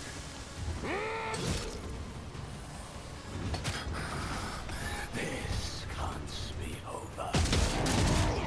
Your last treatment of death!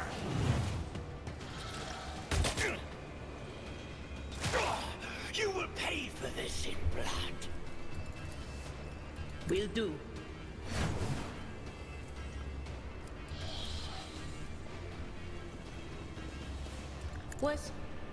Was that you? Or... Will do.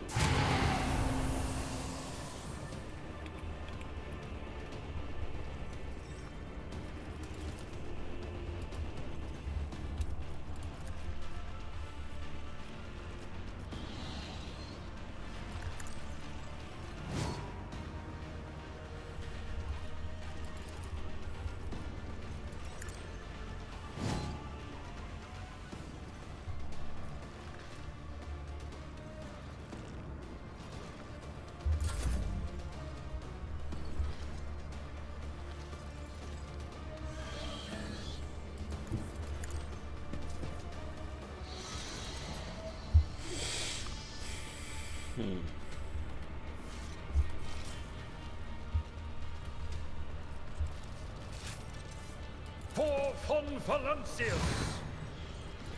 A tactically sound approach. I will do my duty. You call this a strike? It will be done. Woe to you. Indeed.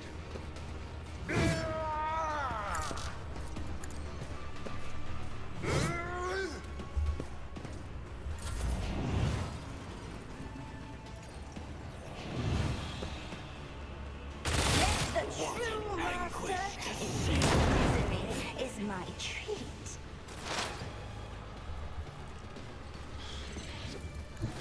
As the tactical imperative dictates. Running binaric override.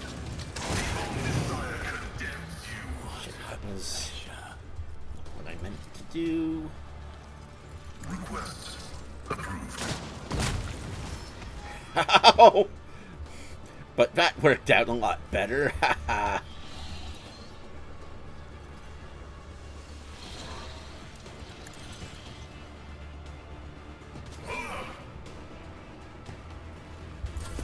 Pain is all.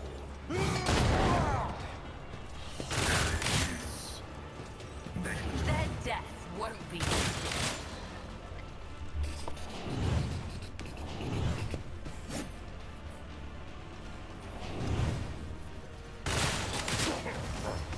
It's better to hunt alone than with you. Did the old father take your sight or your mind? To me.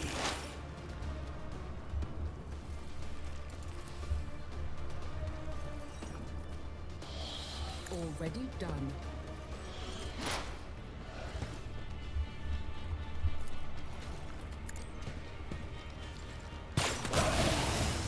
What's your biggest mistake?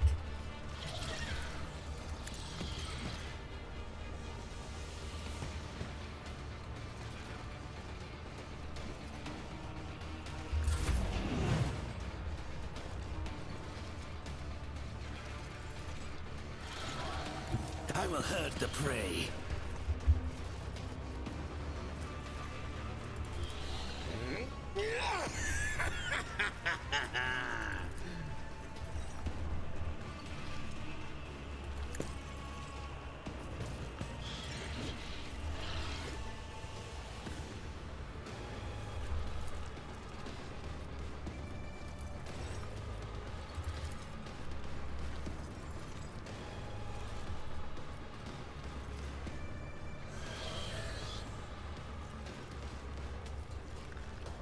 with grace and beauty.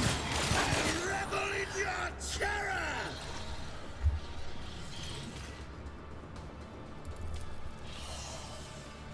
It would be beneath me to even attempt it.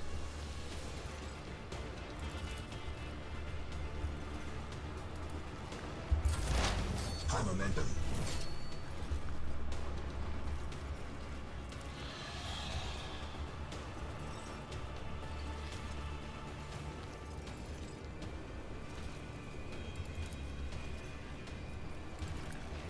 If it serves your cause.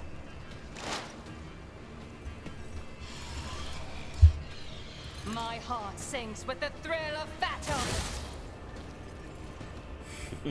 Nice.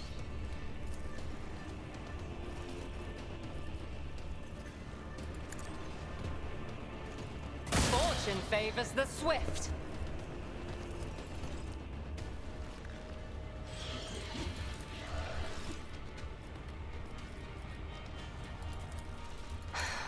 If I must.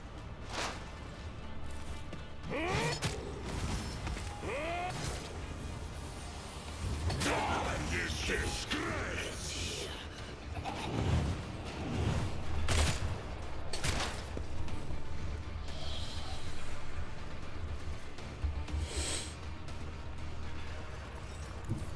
They who discern the future on the battlefield. On it.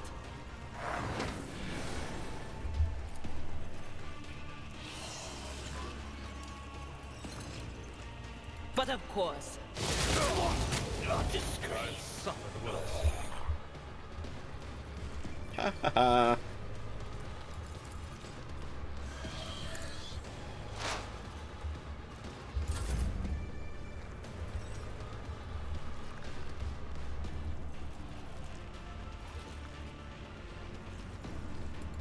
I've seen worse battles than this in my time.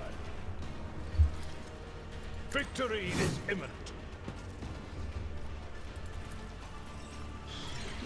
At your beck and call.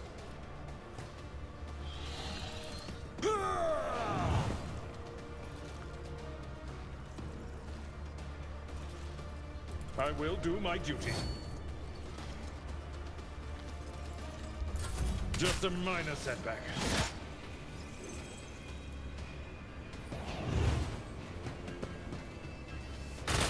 Skill is lacking.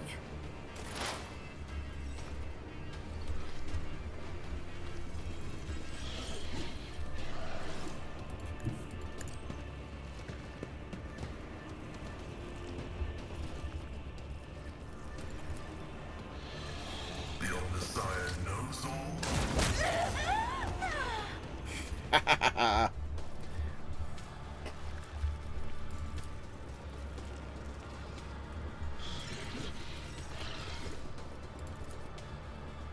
Request approved.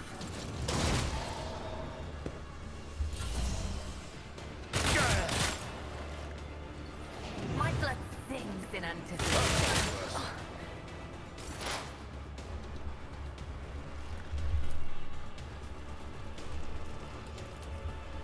All too easy.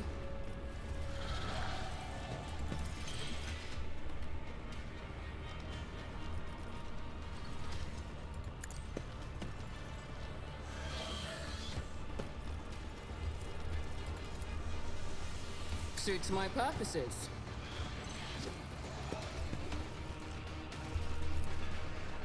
Nothing I can't do.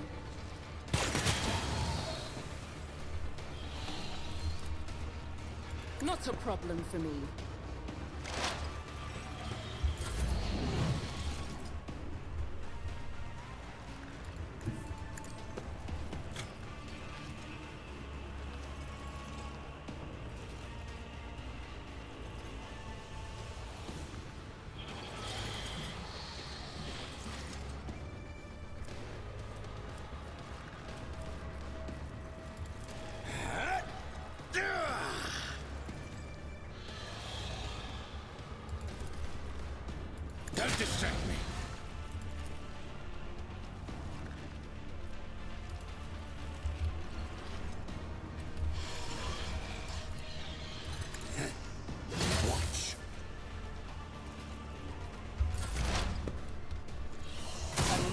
soul slips beyond the veil.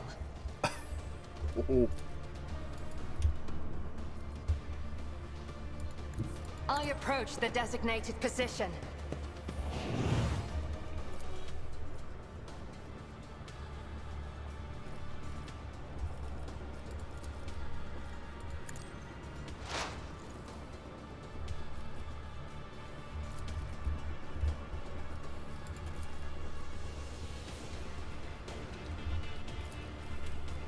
I am not your Xenos pet monkey. I'll show you the real pain. Brace yourself, Abelard. You will pay for this in blood. There is movement in the Empyrean. Will do. What an unfortunate turn of fate. Submit.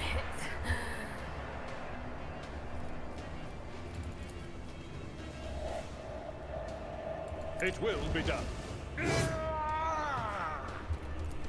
At your beck and call.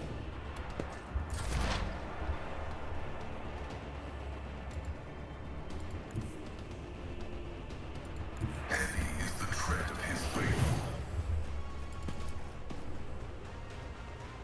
Running binaric override.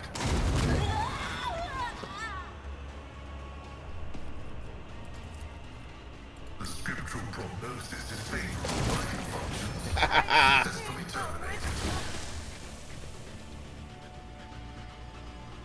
You are staring into the eyes of an animal that enjoys killing. No, it does not enjoy killing. It just kills, finding no joy or delight in doing so. It kills because that is its nature. Comrade. The word has a miraculous effect on the bloodthirsty warrior. Alfar's bristling, fiery hair lies flat once more, and the imprint of death vanishes from his gaze. The face of a wild beast gives way to a grimace of weariness, grief, and shame.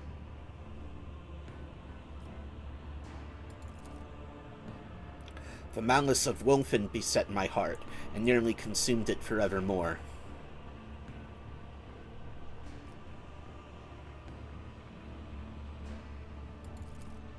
It is the breath of the frost that chills the bones. It is the lightless malice born of despair, the curse that preys upon them who have seen too many things and hate with too much heart. Too long have I been here. Yeah, 5 seconds, buddy.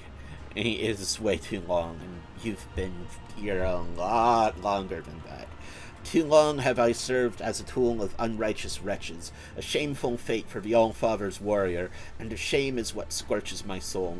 When I saw that I had once again become their plaything, that yet another Xenos had set me upon his foes, I thought it would go on forever. My mind could not accept the indignity of it, so my mind hid like a coward would. Only thirst remained.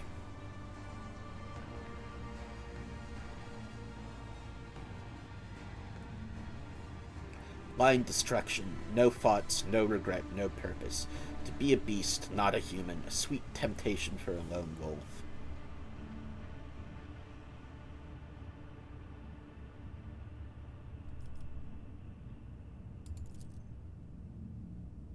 The hour will come, and the curse of the Wolfen will have me, and that hour approaches. I can hear the crunch of snows beneath claws, but it has not arrived yet.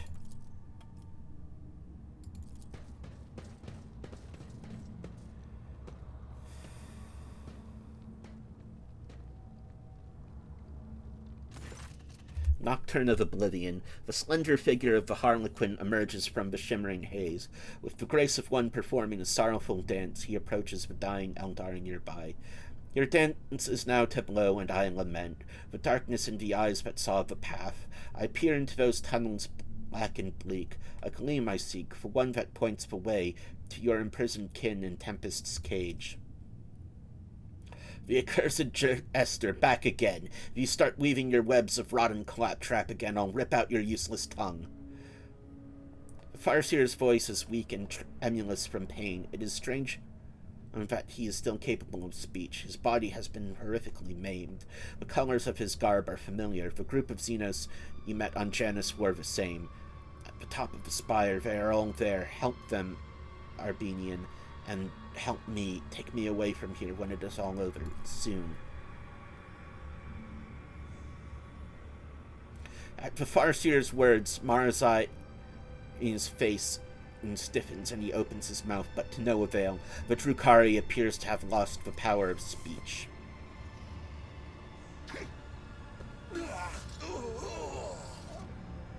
Disdain you not will I with a refusal. Your soul's refrain I will keep safe as well. But leave to me reality, Farseer, and dreams I'll give into your worthy hands. With a solemn strike, the Harlequin ends his kinsman's torment, and carefully takes the spirit stone from his body. When Vecinos turns to you, his hands are already empty. The stone is gone.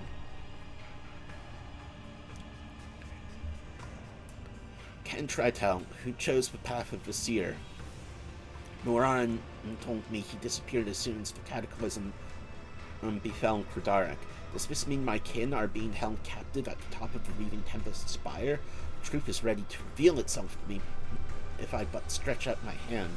Sparks of impatience flicker in Juliet's gaze. She wants to talk to you, but she will not interrupt your exchange with the Harlequin.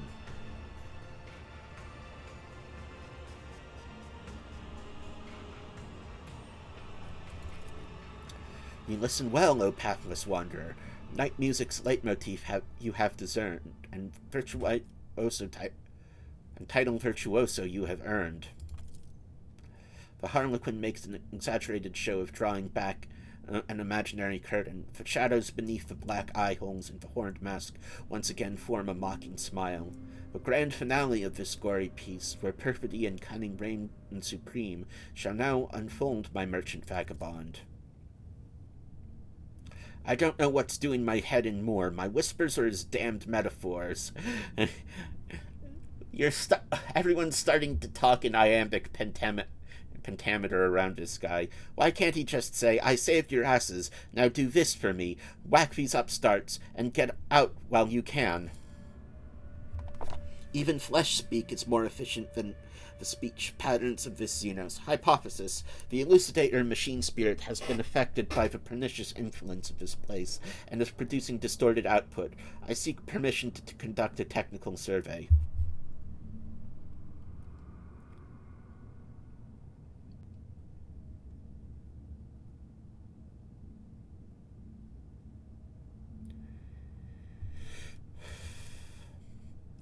Surety as this feral brute has served, that to my plan there would be blood released. Without remorse, fate's course I've whipped and spurred, a cruel hand on old unruly beast.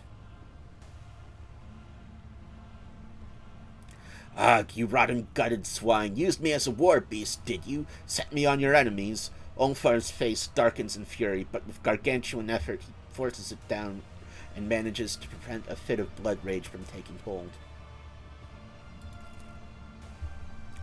Commorragh's ancient law was boldly spurned, and too despoiled were Crudarick's remains. The Tempest's mistress, spurred by avarice, forbidden plunder brought to her dark nest. And through the city shrinks foes whose souls in darkness gleams with coruscating flame. The interdict is scorned, the path ignored. Commoragh waits, Commoragh tastes its doom. To make of drama farce beyond belief. A pair uncredited assumed the stage. A cutthroat Bankai, captive of a thief. A dancer, make strife, poet, guileful knave. With a weary sigh, the Harlequin concludes. When Coda's note falls silent evermore, the last a duty will perform, and then the first will move her exodus and enact. When the Harlequin's voice fades, the silence is broken by a torrent of untranslatable but highly expressive Xenos profanities. Marajai has regained the power of speech and is using it to curse someone's kin. Farseers. Euremris brought Asuryani Farseers to the Dark City. You stupid, desperate shrew. If the news reaches me, but of course it has reached him already. You, Arbenian, you came to Commoragh to inform Vect of my sister's crimes and rescue her prisoners. The Harlequin makes a gesture a jester's bow. I am revealed in intrigue's curtain torn. The puppet master deigned to briefly let me be crosspiece of his artistry, that tweaks and tugs the strings for dance and death, to Tempest's mistress, vanish, I do say.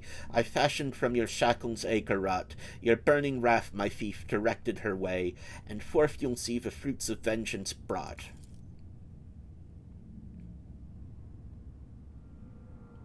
The accusations of consorting with Monkai are such a trifle compared to an attempt to bring about a disjunction.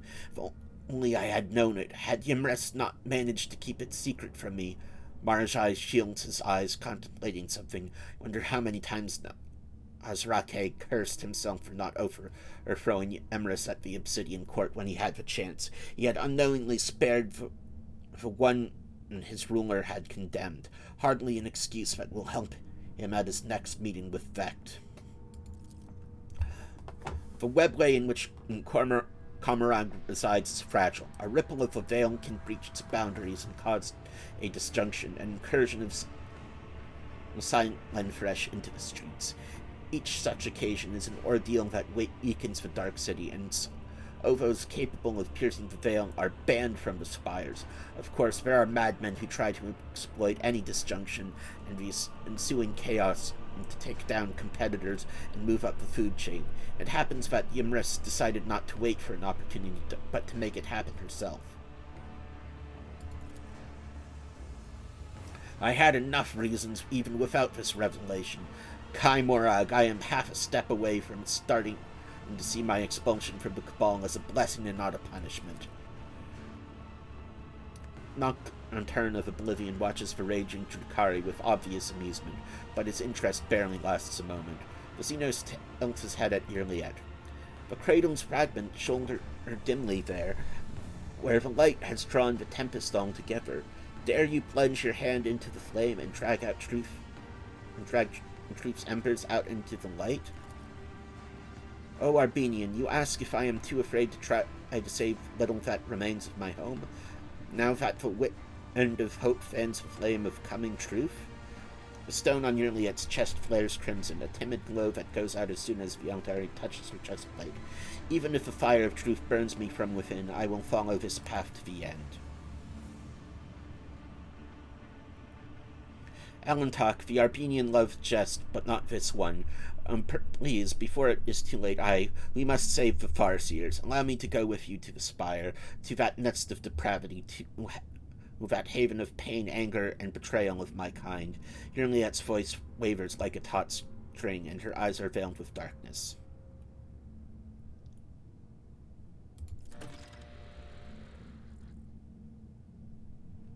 I am grateful. I find myself wondering if a single Farseer, gazing at the hazy visions of things yet to come, ever glimpsed the future where the key to their salvation stemmed from the duo of a Monkai and a outcast. You're also...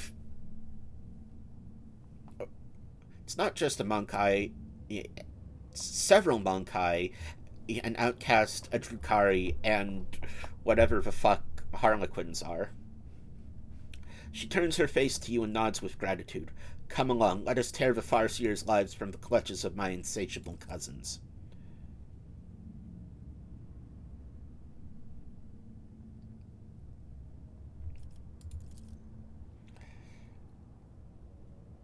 Strive up to where the thieving storm has built its squalid nest among the darkened sky. The tempest's splendor and hordes are buried there, and captives' riches, trophies all within. Amidst this cache, a gate to real space find, pass through to freedom, tempting and so craved. Companions I have brought, and steps revealed. My lines run out, I have no more to give. The stage is yours, my merchant vagabond. Go fetch a vessel swift, and get you gone.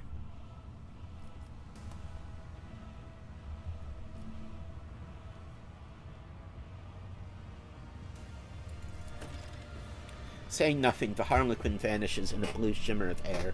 The horned mask disappears last, with vicious laughter drifting out from beneath it. Experience.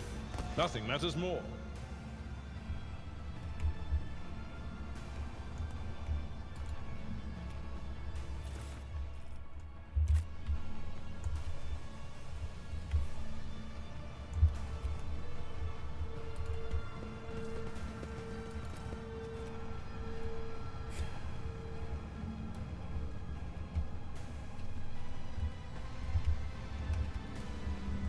I won't tolerate weakness.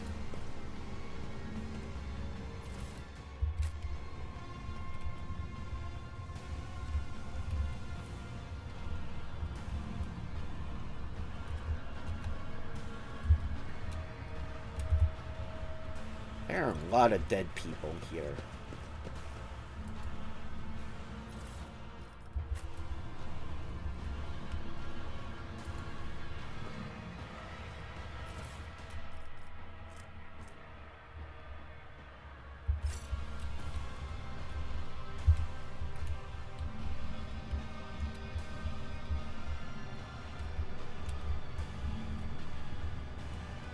Victory awaits.